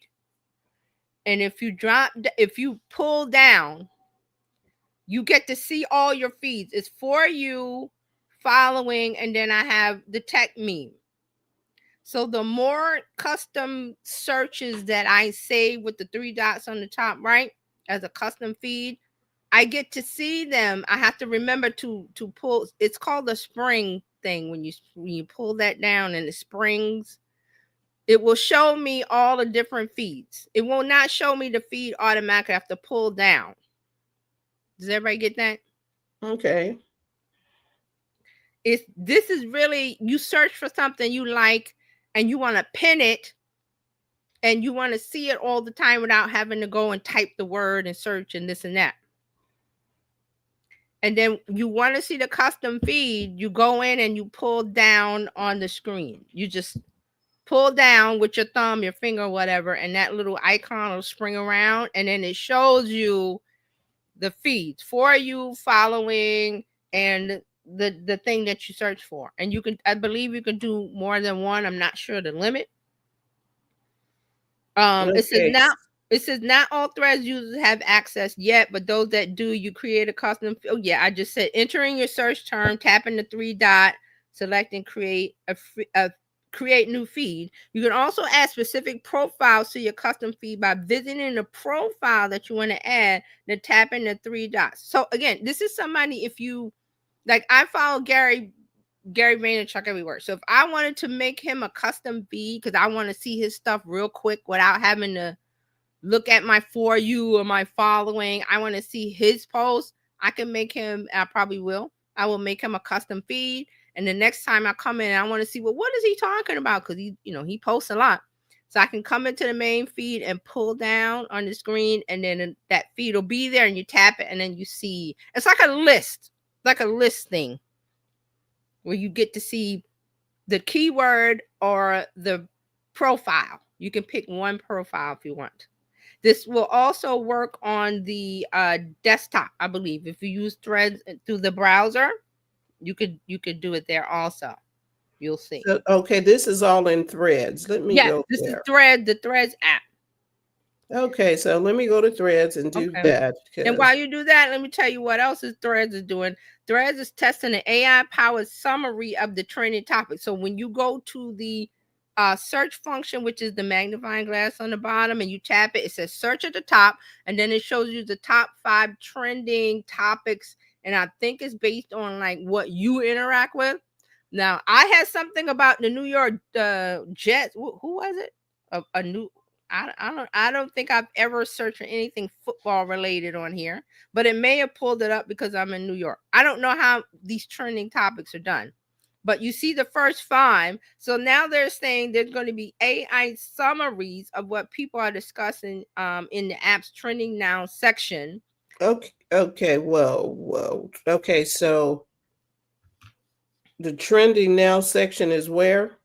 When you hit search. Okay, down at the bottom. Yeah, and then it says search, and then it says trending. Got it.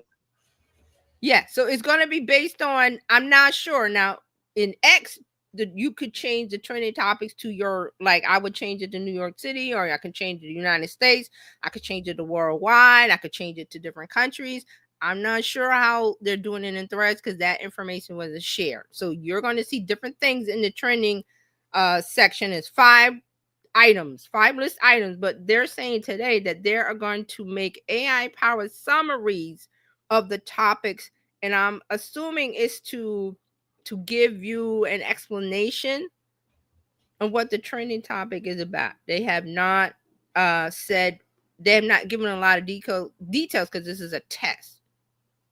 So the CEO of Instagram, and I guess he's the CEO of Threads also. He says these additions are long overdue improvements to search and trending now on Threads. Now, Meta has done a lot of stuff this week because of the blue. Remember, we talked about Blue Sky and how Blue Sky is, a lot of use, a lot of talk, the hot topic du jour of the week. And so Meta is like, well, let's get in there and let's throw some things in there because we want people to stay on Threads. So this is a couple of the things. Also, there was a complaint right after the election or during the election that people were going to search and seeing the trending and also their feed that they were getting old information, like 2-day old. It wasn't current. So Threads needs to fix their trending topics. It doesn't work as great as it did on X. So Threads, Twitter had a lot of great things going for it. Barb says, oh, okay, we saw that. Oh, Carlos is here. Hey, Carlos. Carlos says, I'm on that platform. Oh, Threads, Blue Sky. Which platform, one? Carlos? Yeah, let me know. Okay, so that's what and there's one more, which I posted on my stories today because this is making me mad. And it's due to here's come Blue Sky, and now Meta is trying to redecorate, and they're breaking things, and I'm like, don't break things that work. So now Threads is going to adjust the algorithm to show you more content from accounts you follow. What's so bad about that? Much for business owners.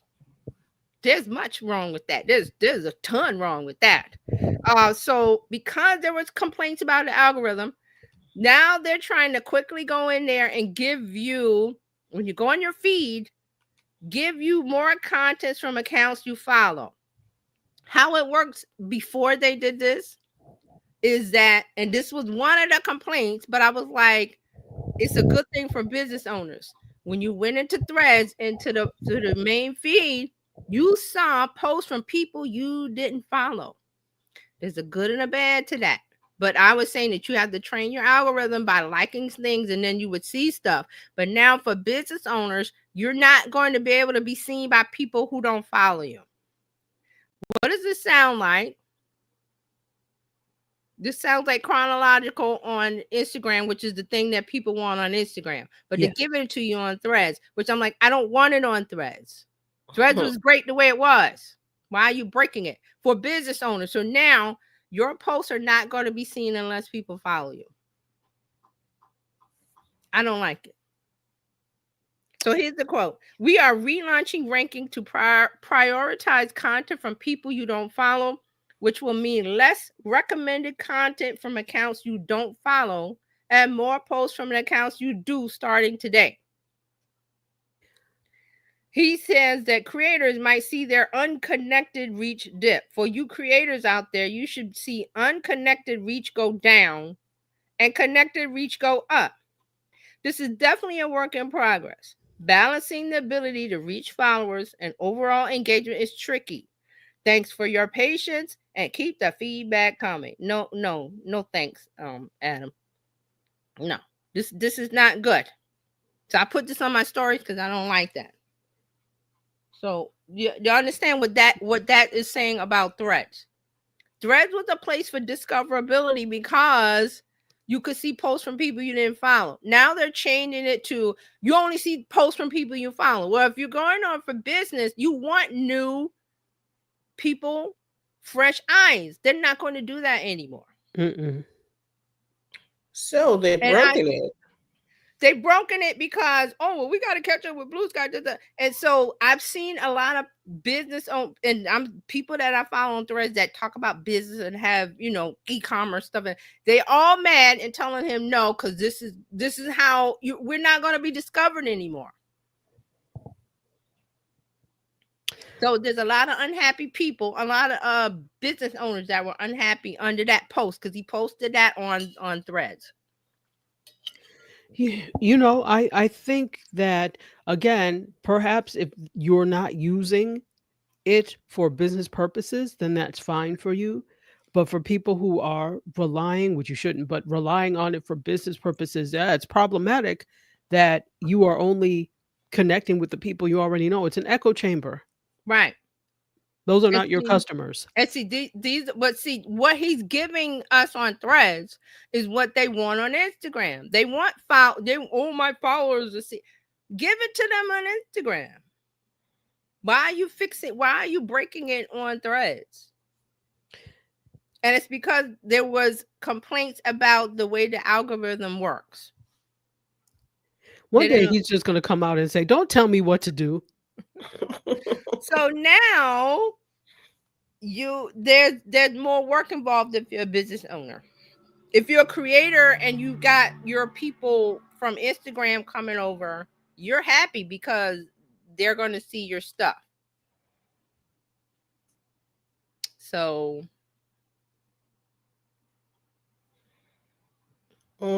that's it. Very interesting. Sometimes people don't know when to leave well enough alone. Let us get in there, and we were enjoying Threads the way it was. It was working. It's because Threads, you have to have conversations with people. You have to talk to people and like their stuff and say, "Hey, me too." Because we talked about this last week. I said I've seen all of Dr. Taji's responses to people that I didn't follow. And I'm like, that's good because then it exposes me to people that I don't follow. But now all of that's gone away. So the thing that people wanted on Instagram, he says it's not on Instagram, it's on Threads, which makes no sense. But here you go. But part of the thing too with Threads is that people were looking to make these new connections in the exodus from X, etc. Yeah. And so honestly, that's counterproductive to why are people their own worst enemies? Maybe that's a so all topic. The wonderful women that saw their wonderful posts, I'm not going to see them anymore unless I remember them and go search for them. And I was like, it was good the way it was. Why give it to, if they're complaining on Instagram, give it to them over there. Barb says Facebook feeds are coughing up old content as well. I got from 2014. Wow, you got a post from 2014. Then she says, during this live, I got a notification on Instagram and Facebook that their terms are changing in January 1st, 2025. Yep, they're making changes.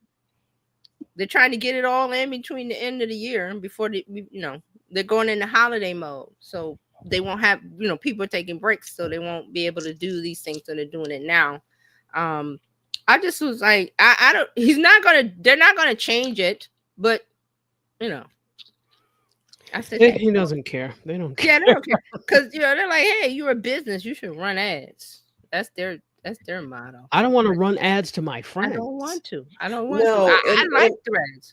So Threads was the place where I was going to use to talk to people, look up stuff, kind of like look at photographs and read articles and from just people and things and discoverability of being exposed to people that you weren't following. Right. And that's how I followed a lot of people on Threads, because I saw something. I'm like, oh, that's an interesting point. Not anymore. And okay. Instagram is too noisy. It's very noisy over there, and there's too much stuff going on. That's like going to Walmart. I was like, I can't be here. Oh boy. So he's done it. People have complained. So it's like they can't get it right. Like you trying to help the people that didn't understand how Threads algorithm work. I understood how it worked. That means you had to be in real life. You have to talk to people like you're meeting them at a party. Hey, how are you? I do that, and you have a conversation. Hey, let's exchange numbers. Let me have your business card. Let me yeah. All of that's gone because you're only going to see things from people that you follow. But if you don't know about it, you can't follow it. See the point? That's like with Blue Sky. If I didn't see you guys today, I would have to search for TJ, search for Dr. Tachi, search for Barb, search for Mark in order to see somebody over there. Who's going to do that? Exactly. You got it right on the head. There's nobody coming to see you, Otis. And you don't, it was like you walk in Blue Sky and you're like, Hello? Okay, where do I Who's at the go? party? The party's in another room, but nobody told you where to go. It was like this. You went to the big mansion party, and there's like 100 rooms, and you go there, and there's no butler to say, "Hey, go to room 3. The party's over there." There's nobody, so you're like, "Hey, but where's everybody?" There you go. And that's your social media news and update for this week. Okay. Dr. Tachi, you have the floor. Okay, well, we have a few things going on. There's quite a bit going on. So I'm going to start with, yeah, I hate politics, but I'm going to talk about media news that's related to it. So there's no way I can avoid it. So let's talk about, I don't know if you all watch Morning Joe at all, which is a show on MSNBC. I know about it. You're going to talk about that thing. The thing, yes. So Morning Joe is a morning news show that on MSNBC, they have suffered some ratings losses. They're calling it, the Independent calls it a ratings nosedive, after they met with the person that is now elected to be the next president of the United States. My, that was long, at Mar-a-Lago. So they revealed this during their show on Monday, and they said that they traveled to Mar-a-Lago last Friday to, quote, restart communications with the president-elect before he takes office, and this is would mark their first face-to-face meeting in 7 years. So the show's hosts are Joe Scarborough and Mika Brzezinski, and they're facing backlash for this. They both have been highly critical of him. And so the announcement was shocking, and it also was met with criticism from their fellow MSNBC colleagues, also other media pundits, and political figures. Now, data from Nielsen reveals that it probably also hurt the show's ratings. Mm-hmm. Yes. So usually they garner viewers hour over hour, right? So there are always new people joining, according to Media8. Right. And so Nielsen data shows that 56 minutes after the hosts began explaining their trip to Mar-a-Lago, viewing figures began to tumble. So between 7 a.m. and 8 a.m., they had fallen 17% from 839,000 to 694,000. Ooh. Yeah. And among the 25 to 54-year-old age group, viewing figures plummeted by 38%. Wow. During the 8 a.m. to 9 a.m. hour, they briefly bounced back to 775 viewers, but from 9 a.m. to 10, the numbers dropped slightly again to 770,000. Well, so can I channel say on real sorry, quick? go ahead. So, because I'm on social media, I'm looking at the messages. There were a lot of people that were really angry, and they were angry. This is not, so what people have to realize is this is not like any normal other elect. This is different. Mm-hmm. And so backlash is going to be times 75. Yep. With everything here, because this is probably the most contentious election that has ever taken place. And so, of course, people were going to do this. But what did they do? So MSNBC still has an X channel, but okay. So the program's X channel for the Morning Joe, they had to turn off all the comments. You think? Yeah. People were mad. These people were mad. So that's why they turned off the comments. And they've been facing backlash from everywhere, not just social media, but Jon Stewart on The Daily Show called them out for meeting him at Mar-a-Lago after recently comparing him to Adolf Hitler. The former presidential rival Nikki Haley also described it as a stunt to boost her MSNBC's ratings and added that, quote, they realized they needed him for their survival. Now, Well, no, can I go ahead, say go ahead, go ahead. real quick that Mhm. these two were friendly with 45 in the beginning. So I that's what I say I wasn't really shocked, but these people are mad because they thought, based on I guess watching the TV, watching them and what they were saying, and oh yeah.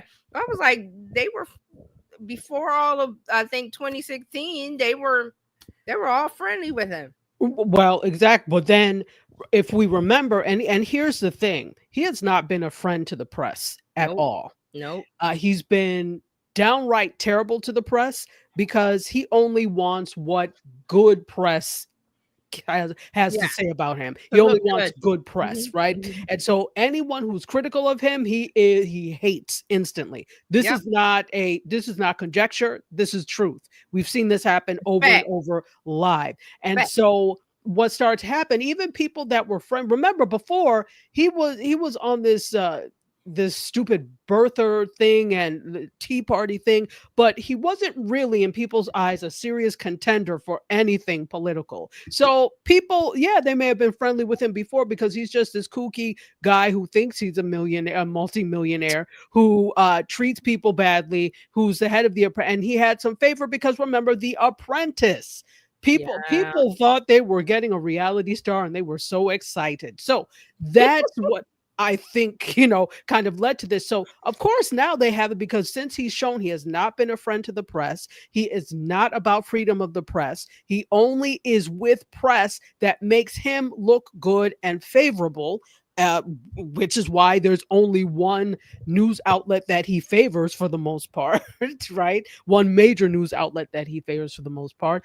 Most people, most journalists, and news people see, okay, this person is not our friend. He's not interested in making our jobs easier. And neither he nor his regime is interested in being transparent about what's going on. So that's where that came from. So they haven't really sat with him in 7 years. Now, I'm not saying behind the scenes nothing went on or whatever, because if I am not mistaken, Joe Scarborough is a Republican. Yeah, he is. Yeah. Exactly. So, but that doesn't mean every Republican is for whatever. I'm not saying that. There's some that aren't for him and some that are, and some, Exactly. So, but it's in a perfect world, it is good to have a mix of different sides and different opinions so that you can get a complete picture of what everybody is feeling and what they understand to be true. Right. So, but you listen, you can't do all that this year. I'm sorry. The time to sit down and reason with people has passed because we're in what people would call very dire straits now. And so that's why there was such extreme backlash. Extreme backlash. It's tantamount to if when Fidel Castro was alive, if you had this type of thing and then people say, well, we're going to sit with Fidel Castro. That's what people are feeling it is like, and it is tantamount to that. So agree. Yeah, so this is very interesting. Go ahead. Well, what I was gonna say is, because I used to watch Morning Joe years ago. I mean, like I said, 2016. I all of this stuff I don't watch it. I get it from social media. You go on Twitter, you saw a clip. You go here, you see a clip. So I put it together. But they, it's more of what they're doing is they have to curry favor because they're TV personalities or journalists or whatever you want to call. What are they calling themselves? The ratings are going down. They need to curry favor because they want to keep their job and they want their show to have good ratings and have advertisers. Otherwise, they're going to be out of a job. And they were friendly with him before. And for some reason, I don't know what that period, they were like, yeah, we're going to talk about. It's all about currying favor because they want ratings. They do a lot of things for ratings. So this is one of the things. Now they're on the other side of, oh, well, the coin has flipped. We want to curry favor. We want our, show to survive. We want ratings. We want people to watch. So this is what they're doing. And the people that are upset, I'm like, you didn't know that they were this before, or that Joe Scarborough is Republican. Not that that's a bad thing. I'm just saying that you didn't know all these things before, and now you're upset. And again, you cannot watch That's cool You too. you could not watch. If you ask me, I don't know if that was a great move because It why wasn't. are you well, so the whole thing is you're trying to get in good graces and favor and set Yep. things right Mm-hmm. because obviously they're going to have to be reporting on this. But Yep. again, when you keep kowtowing to people who try to remove freedom of the press, this is the problem. Yeah. Don't be Where do you trying to be stand? friends and stuff with him Where do you now. stand? But see, what I'm saying is they were friends before 26. They were. I don't know if they They were were. friends, but they We're were, not I'm sure, friends, but I mean friendly. they I think they went to Mar-a-Lago. They went out and hung out. For whatever reason, it was, I know, the Curry favor. Like, we want to be, whichever way the wind is blowing, because we want to keep our show afloat. So that's We the are way I see it. Like, they want, they're like, hey, we don't want to get axed. We don't want our show to go. We want to, we don't know what he's gonna do. So let's go over and kiss the ring and all that stuff. And then people that are mad that watched it when, the last 4 years when they had a different song, or whatever they're saying, you listened to the song and thought, yeah, they sound like, But see, but now I can't believe what you say. This is the that's it problem. exactly. I can't believe what you say because why are you going? It is one thing to go and meet with presidents as part of the White House press pool, or any of it. It's one thing to have a friendly relationship because most presidents know the White House correspondents. They know who these people are because they've been reporting for years. So it's one thing to do that. It's another thing to go to a man's private residence and try this. No, but no. They've done that. What I'm saying is that part they've done that before, and they've talked about it. And then something happened. That's and not right either. 45 got mad with them and started talking about Mika, and he said all kind of things about her and him. And that's what I'm saying. It's like that. It's like they're taking it beyond the journalists who, have to report on the president. They took it beyond that because they want to curry favor and they want to keep their jobs and suck ups. Well, it's arguable whether or not they're actual real journalists. Yeah, that's what I mean. What do we call them? Are they talking heads? Or are they? Well, people will call them pundits. Pundits. Okay. So I guess you could call them political pundits. Yeah. I don't know that they're strategists or know enough beyond that. But Barbara has this thing. What do you think of citizen journalism? Citizen journalism that is being pushed heavily now, on X due to the ratings of NBC and CNBC. If you want to know personally, I would not trust X as far as you can throw it.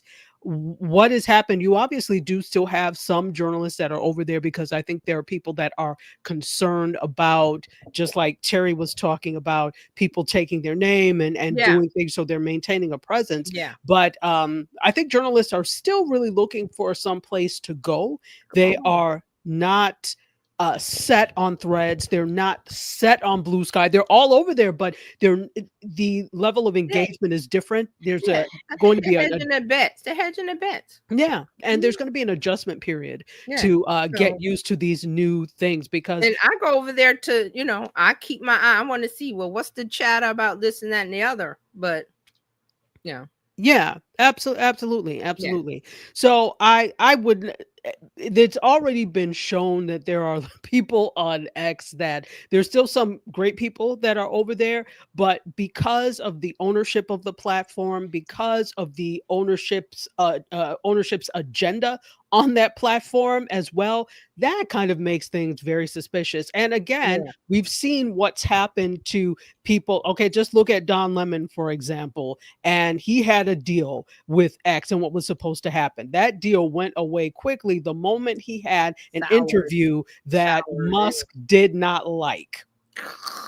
Crashed and burned. So that tells me that unless the news is favorable, at any time, Musk or any of the henchmen could come in and take things down. So that makes me question the quality and value of anything that would be reported on X at this point. I mean, Right. I guess you could really say that with a lot of platforms, but particularly this, because it's been shown where the agenda is. So I wouldn't trust it. So we're talking about now citizen journalists, and I know you were talking about that.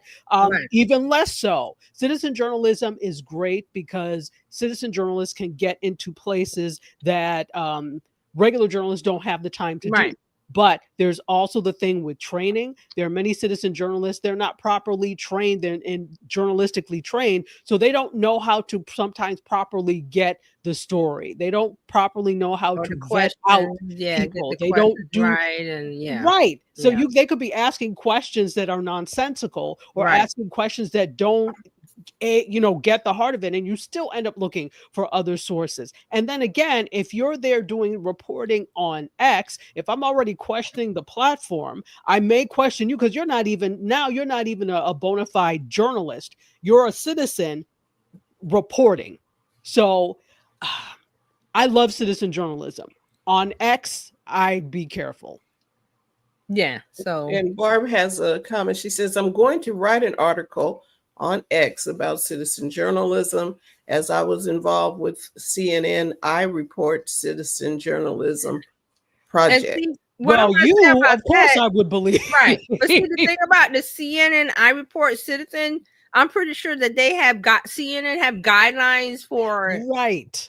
accepting projects, whereas we're in a place where everybody got a mic. Everybody, got something to say with their mic, but should you listen to it? Exactly. So, Barbara, obviously, the people that are in that cohort, in that program, like Terry said, there Yeah. are standards, there are guidelines, there are ways to do things. We're not saying this citizen journalism in general. I'm talking about somebody who picks up a mic, someone who picks up a camera and reports, because by definition that is a citizen journalist. But Right. not everyone is a responsible They're not citizen saying journalism. they're not asking the right questions. They're not framing it correctly. They're just all over the place, and that's not a good thing. But the CNN I Report part, they have rules and guidelines and standards of practices that say, okay, in order to accept the story, it has to be this, and it, and then that you can kind of go with. But on, like Dr. Chachi said, on the other hand, you got the people with a mic, and I got a mic and a phone.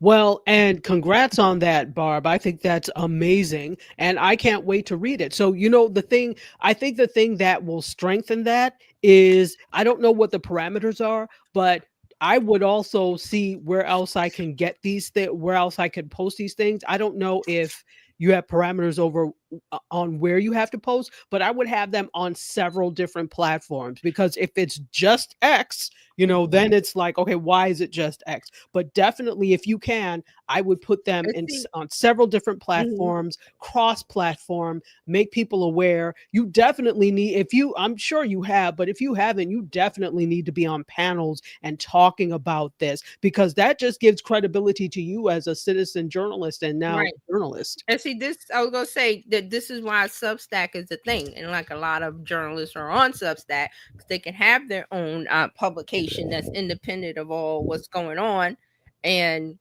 if they're already a trusted reporter, or they've got a brand where they have some level of trust, they can take that group of people that's following them and say, hey, we're leaving X, we're leaving Facebook, wherever you're leaving, and I'm going to Substack, and here it is for free, and then there's a page, whatever they want to do with it, but they're taking their band of their community with them and doing the thing that they've always done, which is the quality reporting. So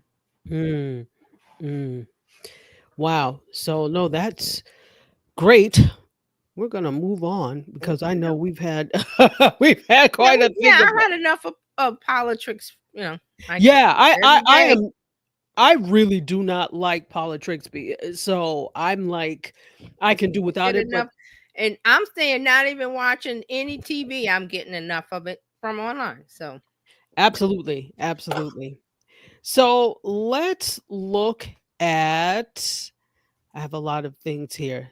Okay, do I want to okay, well, so let me talk about this really quickly, since we're on the journalism thing. So the person elected as president has now told Republicans to, quote, kill the Reporter Shield bill that was passed unanimously by the House. And if you don't know about the bill, it's called the Press Act. And it would actually codify protections against federal investigators seizing reporters' records, right? So it's now less likely that this legislation will clear the Senate before this current session ends. So I just wanted to make a point of letting you all know that, since we were on that as well. So here it is. They say the Press Act protects conservative and independent journalists just as much as it does anyone in the mainstream press. Democratic administrations abused their powers to spy on journalists many times. The Bipartisan Press Act will stop government overreach and protect the First Amendment once and for all. This was by, what's his name? Tim. I can't remember his first name. But in any case, just wanted to put that forward, and we shall see what happens with that. Okay, now Netflix and Meta are sued over the anti-competitive streaming agreement that led to the end of Facebook Watch. So there's a lawsuit abounding, and it's arguing that the deal between Reed Hastings and Mark Zuckerberg, quote, decreased consumer choices while at the same time increased consumer costs. Okay, let me get this straight. Uh-huh. Who is suing who? Meta and Netflix are being sued, saying that it was anti-competitive, their streaming, and that this led to the end of Facebook Watch. Who's bringing this suit? Okay, so it's a class action lawsuit. It's accusing Meta of rolling back its now closed Facebook Watch streaming video service to give Netflix a clear path as part of a deal to split like proceeds from the new digital landscape. Does that make sense now? So it's class action of people. Just people, yeah. So both Meta and Netflix are being sued. They're being accused of shutting down. So they said Meta shut down Facebook Watch so that Netflix could have a clear path, and then they would split the money. Does that make sense? This sounds like somebody been at the bar too long. They have been sitting, drinking, telling their problems to the bartender, and nobody told them to go home or, hey, I think you've had enough. See this? Okay, Facebook Watch wasn't working anyway. It really wasn't. Remember how you used to have to apply, and they were making you jump through hoops for that stupidness. Yeah. Absolutely. Okay. So who's the lawyer who agreed to do this? See, that's my point. That any kind of lawsuit can go through any frivolous. Where's the checks and balances to say, hey, you're right. Well, it's supposed to be the hill, but every time these people go up there, they just say, oh, and never do anything about it. They've been up there. Auntie, how many times has Zuckerberg been up there? He does things that nobody does anything about it. Exactly. So here's the thing. So this was filed in the U.S. District Court for the Northern District of Illinois by 2 residents of the state and Netflix subscribers, right? And they said in documents unsealed from an earlier lawsuit against Meta, it shows that the 2 companies agreed to collude shortly after Facebook, quote, began to directly compete against Netflix in the market for video streaming services by launching Watch, which was a video streaming service program, right? And it offered consumers the same kind of TV-like shows that were Netflix's bread and butter. Okay. Really? Netflix CEO Reed Hastings was on Facebook's board of directors at the time. And the suit alleges that conversations with Facebook, which is now called Meta, with Facebook CEO Mark Zuckerberg, quote, ultimately led to a conspiracy against the public when Zuckerberg and Hastings allocated markets by agreeing that Facebook would cede the video streaming market to Netflix by hobbling the Watch platform. In exchange, Netflix would keep funneling its customers' data and advertising spend to Facebook. Now, does this make sense to you all? No. These people they are now on drugs and drinking.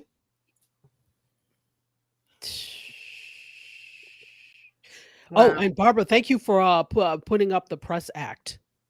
Thank you, Barbara. The Press Act. Thank you. And there's two people from Illinois that with are a Netflix alleging account. This. Yes. So, but here's the thing: the average person probably would not know this because, for example, I know a lot, but I didn't realize that Reed Hastings was on Facebook's board of directors. I did not. That's Well, I surprising. didn't. Okay. Wow. So that right there is kind of problematic, right? It shouldn't Yeah. be, but it is when you look at the fact it's like, okay, I see I see you over there with your Facebook Watch. You're trying to compete with us. Now, here, let's make a deal. You get rid of Facebook Watch, and we promise you to funnel our customers' data to you so you have all of that. It's quid pro quo. This for that. I'm like, how is this not illegal? And how did you all think that this was okay to do?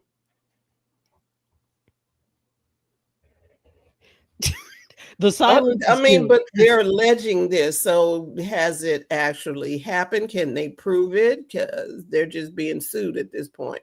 They are just being sued at this point. But here's the thing. Somebody must have something. And here's the thing. I'm not saying that this is 100% true, but I have a feeling something is there to be able to. So yeah, it's just an allegation at this point. It's a lawsuit with these allegations at this point, but I'm pretty sure there is something somewhere to show that this could possibly be the case.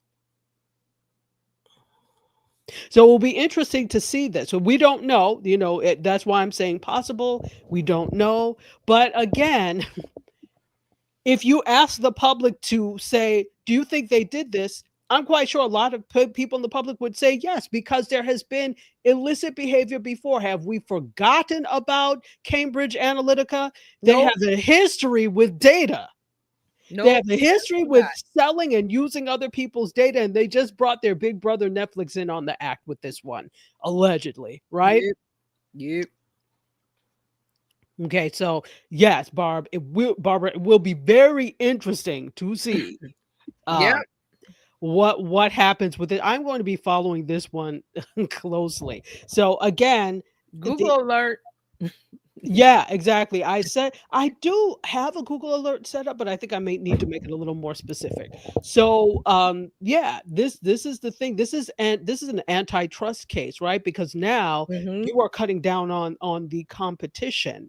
And the fact that you actually say, hey, if you do this, we'll do that. No, you can't.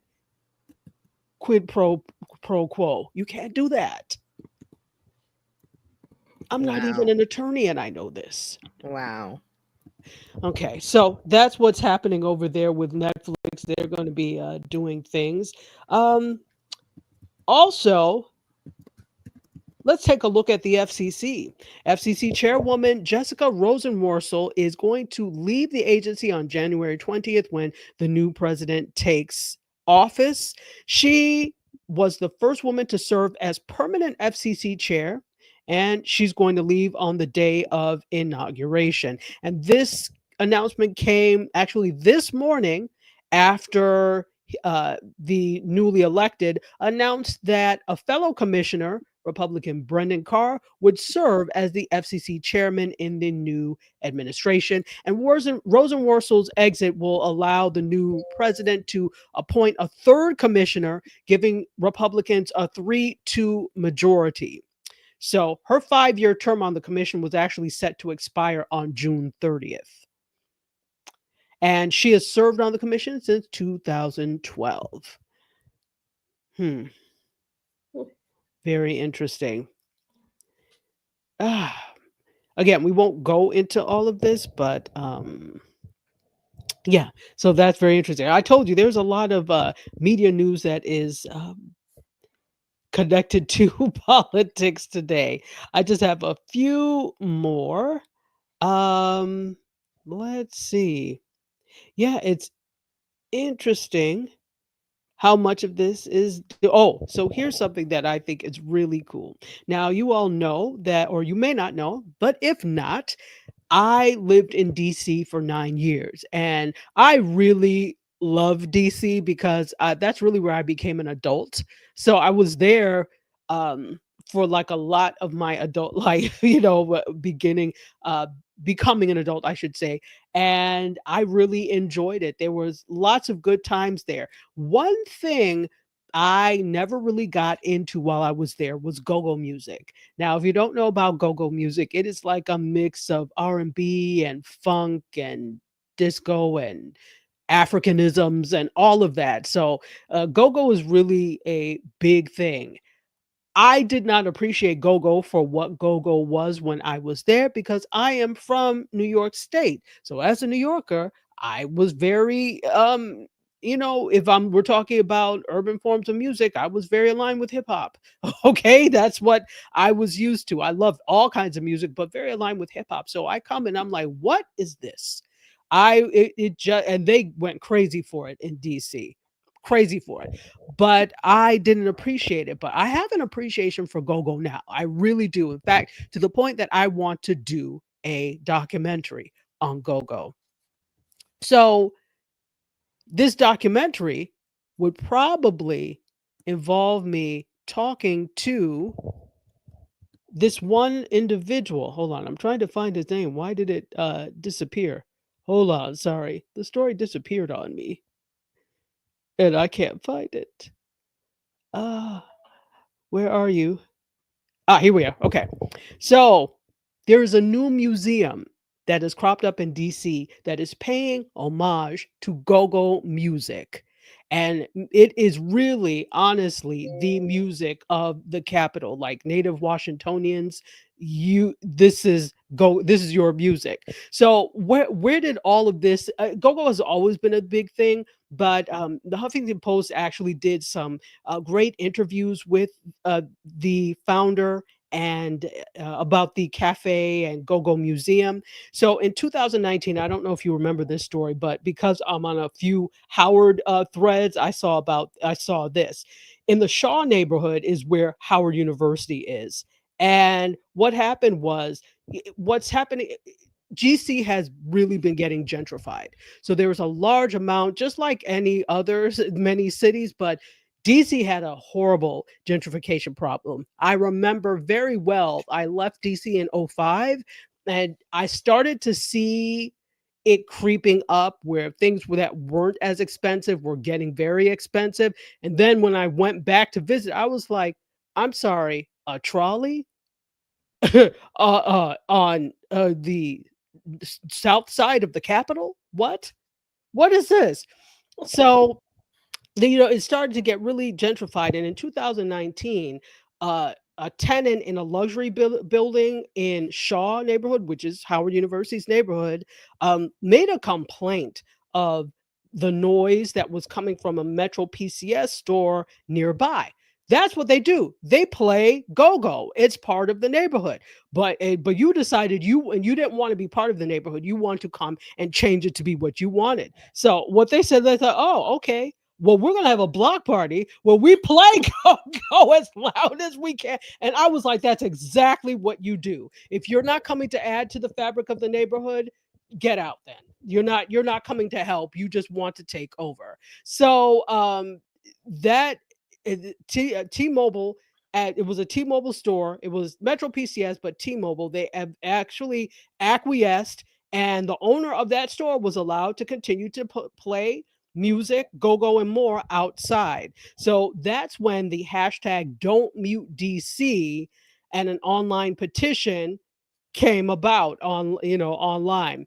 So now fast forward to this year, there was a ribbon cutting of the highly anticipated Go-Go Museum and Cafe in Southeast. It's in the DC's historic Anacostia neighborhood. That happened on Monday. And it's really interesting. So here's what Dr. Natalie Hopkinson, who's the museum's chief curator and author of Go-Go Live, The Music, Life, and Death of a Chocolate City, says this: Black people throughout history and across time and space have used our trauma of the transatlantic slave trade of forced displacement. There are certain things that happen to Black people wherever we are, whether it's in Cuba or Brazil or Jamaica or anywhere. So this is, the rise of go-go music, and any type of music created by Black people is just a party to this.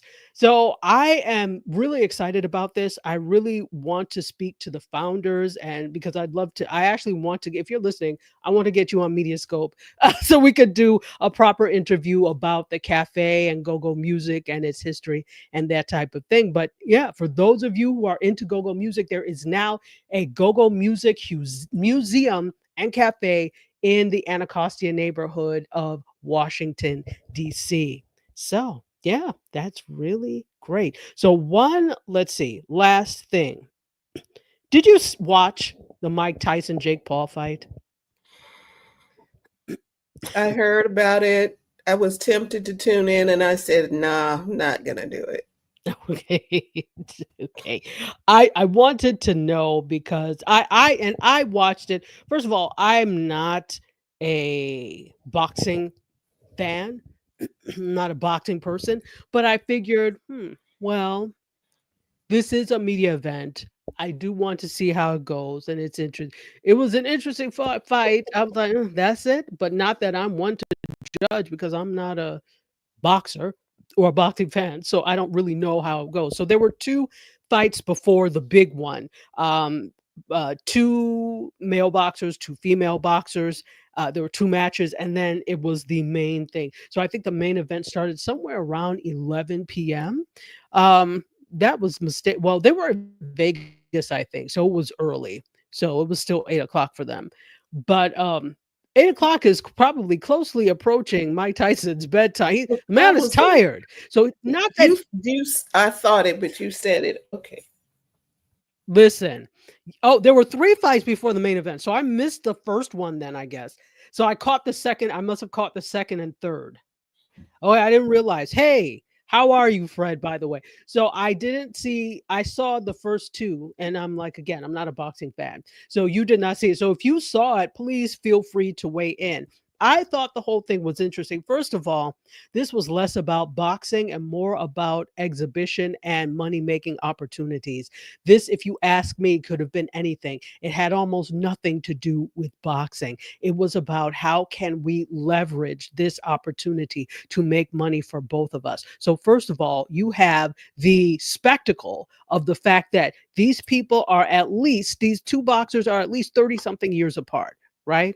Mm-hmm. They're at least 30-something because he's 27, he's 58. So they are like 31 years apart, right? That alone is a reason that people would want to see what's going to happen. What's going to happen next? So of course, there's that thing. But also now people know Jake Paul if you are young and a YouTuber because he is a content creator and a YouTuber. That's how he was best known. Right. So then there was a fight that he did with another Nigerian boxer who was also a content creator. I can't remember that boxer's name. So that was when you started to see more talk of him being a boxer. So, but he's still a content creator. He and his brother Logan Paul, big time YouTubers, and they made the Forbes list of content creators, top paid content creators. So you got that. Then on top of, you've got the fact that There's Mike Tyson, who has a dedicated base of people who know him from like back in the day, people who Mhm. know him because they may be New Yorkers, that type of thing. So each individual boxer has their own individual audiences that they're bringing. If this is not the best cross audience thing, because now people who are younger that may be Jake Paul fans that did not know about a Mike Tyson know Mike Tyson. People that are Tyson fans who are like, who is a Jake Paul, now know who Jake Paul is. So now you have increased your audience times 2, if not more. Brilliant marketing at best, right? It At was. its best. And it's also showing that Netflix is getting into the boxing game. They're stepping into that space where Showtime left a gap. Remember Showtime boxing? Yes, yes, yes, yes, yes. That you don't do Showtime boxing anymore. So there's a gap. And I think Prime might be stepping into that space and Netflix. So now you can watch fights on those two platforms. Exactly. And so that's now also taking the place of what pay-per-view was, right? So pay-per-view was something that was big in cable. That, yeah, you could decide, let's let a network take it, but no, we can make more money if we offer it as a pay-per-view thing. Well, the days of that are gone, basically, right? Who's paying Mhm. on, first of all, how many people still really deal with cable like that? Not a whole lot. And how many people are paying for, yeah, they're not going to do it. The times have changed, so that has shifted. So let's see. Okay, 3 fights before the main event. The influencer match, second and third fights were legit. Okay, okay, that's why I didn't see that first match. I saw the So second and third. some of the other fights, like Fred is saying, they were actually boxers boxing. Hmm, The hmm. one between Paul and Tyson, that was exhibition. That was all. That's just to get you in the seats. Like he said, WWE at its finest. Absolutely, absolutely. And here's the thing. So let's away from this and the marketing opportunities because there's so much else. But again, this boxing has almost very little to do with this. It's about the affiliated, associated products with this as well. This is such a bigger ecosystem than just boxing. So now let's Mhm. look at Netflix and let's look at, and I'm actually, as soon as I get a chance, I've been trying to do this all week. I recorded a Be More where I talked about this with Shawana Kennedy, and I need to edit it and put it up. But the big thing is Netflix here, right? It was on Netflix. So back in the day, something like this probably would have been on a pay per view, but it wasn't. It was on Netflix. Now, this is the Mhm. first time Netflix has ever done a fight live, right? I don't even know that they really do fights. I don't think they do. I think this is the first. I could be wrong. So This is somebody their can tell me. first one. This This is is their their first first. fight, right? But they Yeah. have done a live event before. If you remember, they have the show Love is Blind with Nick Lachey and the wife. I don't remember her Yeah. name. So, but they did the for one of the seasons, they did the final wrap up live. And so that is a live event, but that nowhere near garners the amount of people that watched live. So they had some technical issues, serious technical issues. I thought it was just me at first, and I was like, well, let me go out and come back in. But there was a lot of buffering, and they had technical issues because they could not handle the traffic. So, in my Be More I'm asking, are you prepared for the amount of traffic that is going to come your way when opportunities come your way? Because what else were people going to do? Oh, Tyson. Wow, and people wanted to see him back in action or whatever, and so everybody's going. And I bet you a lot of people signed up for Netflix that weekend. Yeah, yes, exactly. So they signed up for Netflix. And the hope is when you come for those events that you'll want to stay and take a look around at the other things in the mall, right? They'll put some other thing, just like when you go to the grocery store, they have all of, or you forget the grocery store. If you go to some place like an Ulta or a Sephora, and you have all well, the grocery store too, but even what's the name of it? Target. They have all these things by the register because they're hoping you'll buy these other things. So you went for the main event of toilet paper or whatever you went to get, but we hope you'll stay and take part in some of these other things we have by the register. And that's what Netflix is hoping. But I'm like, now we know stuff happens, but for something like this, you can't have a stuff happens. The fact that there were interruptions like this, and to be honest, I don't know why they selected the correspondents. They're not correspondents because it's boxing, but the commentators. That's it. I don't know No. why they selected the commentators they did. Like they had Cedric the Entertainer, Rosie Perez. They had I was confused as to their choice of commentators. Tell me, do they have something to do with boxing? Because I'm not a boxing No, person. they I don't don't. know. Okay. No, they needed to have some legit boxing commentators to give it more Some more some credibility. more credibility. Okay, so Fred has a string of comments. He says, Netflix has lost all my respect in boxing because of this. He said the women's match was really good, though. Was great. It was. If you're a boxing person, it was good. And then boxing is still big. It's just the network shifted to UFC and everything else. ABC should bring boxing back on Saturdays with the wide world of sports. And then on the tech issues, we're on televisions, but not on mobile devices. Okay, now Catch-22. It's a good thing because if you're a young person and be watched because of Logan Paul, you may be watching on a mobile device, so you may not have had any interruptions. However, for the most part, I would guess, and I don't know for sure, but I would guess most people who are boxing fans are used to watching boxing on the big screen, not a mobile device.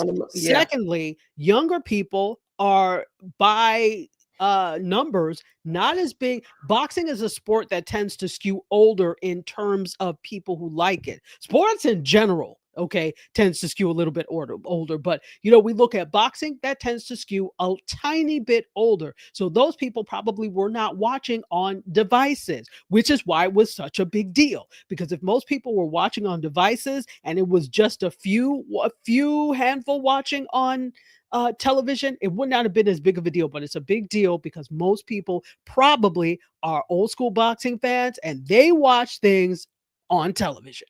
Mm-hmm. So also let's look at this. If there were bars that were sports bars that had the fight going on, that's a problem there too, because they're showing different things at sports bars, but I'm sure they were showing this as well. And then you've got buffering and interruptions at sports bars. So this is a huge deal. That's something that Netflix will have to figure out if they get a chance to do something like this again. See, that's the other thing. You only get one chance when it's something this big. And even then, it's still, people were complaining, but I think for the most part, some people kind of like, or whatever. But when it comes to this again, will people approach Netflix to try and do something big like this again?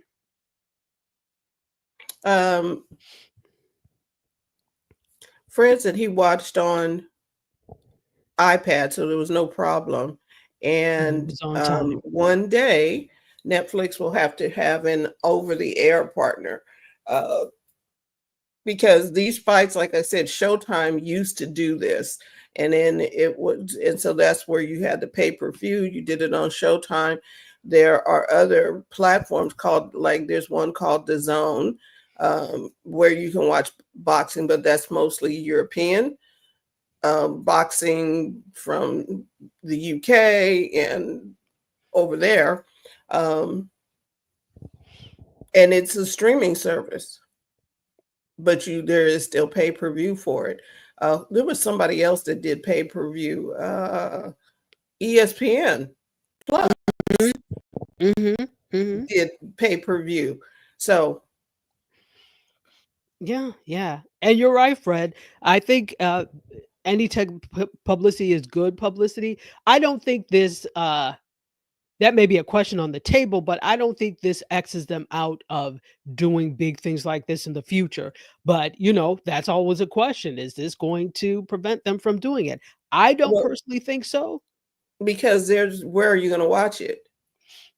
If It, the Showtime is gone, well, ESPN okay. is not doing it. ESPN is ABC, by the way. So where are you going to watch it? Well, you may have an entity like Hulu that would try and pull it away from them. You may Well, have that's some. what I'm saying, because ABC owns Hulu as well.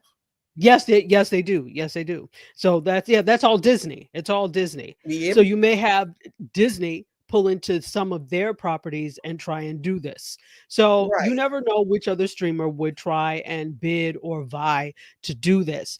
But best be for sure, they're not going to do this again. They're going to make sure they are ready for the next time. And this is what I suspect, that they're going to do a number of these types of events to show, see, yes, we can do this. We can do it without interruption. Mhm. And again, for people who watched on tablets or on their phones, they were probably fine. And here's the thing, Netflix is new school media, and they may have um, underestimated the amount of people that would watch via television and their need to make sure that it worked well. I don't Right. know. We'll see. But that's what I have for you today. We are done. All right. Well, Dr. Tachi, thank you so very much for being here. And TJ, who had to take off, Terry, who was off handling some other things today. We just want to say thank you to everyone who's watching us live today and those who are watching this on replay. We trust that you get something from this, all the things happening with Blue Sky, Threads, and Instagram. Oh my. So there are things happening, but you can always come back here on a Friday to learn more about tech history, and tech making history. Learn about media, things that can happen, that's happening in that realm. And we just want to say thank you for tuning in today. Fred says this all could have been a test for Netflix to determine the viewer base real time. Could have been. Right. I wouldn't have played with it like that, but I would Okay. have picked something else, but that's all right. So for that, we want to say thank you so much for tuning in live on the replay. Remember, we're always here to help you take the hassle out of your hustle so that you can build a profitable business that's fun to run. We will be back here next week. You can become a part of the Biz Chicks community. Just text biz to 33777 or go to bizchicks.net. However you do it, we'll see you next week. Have a very good Thanksgiving.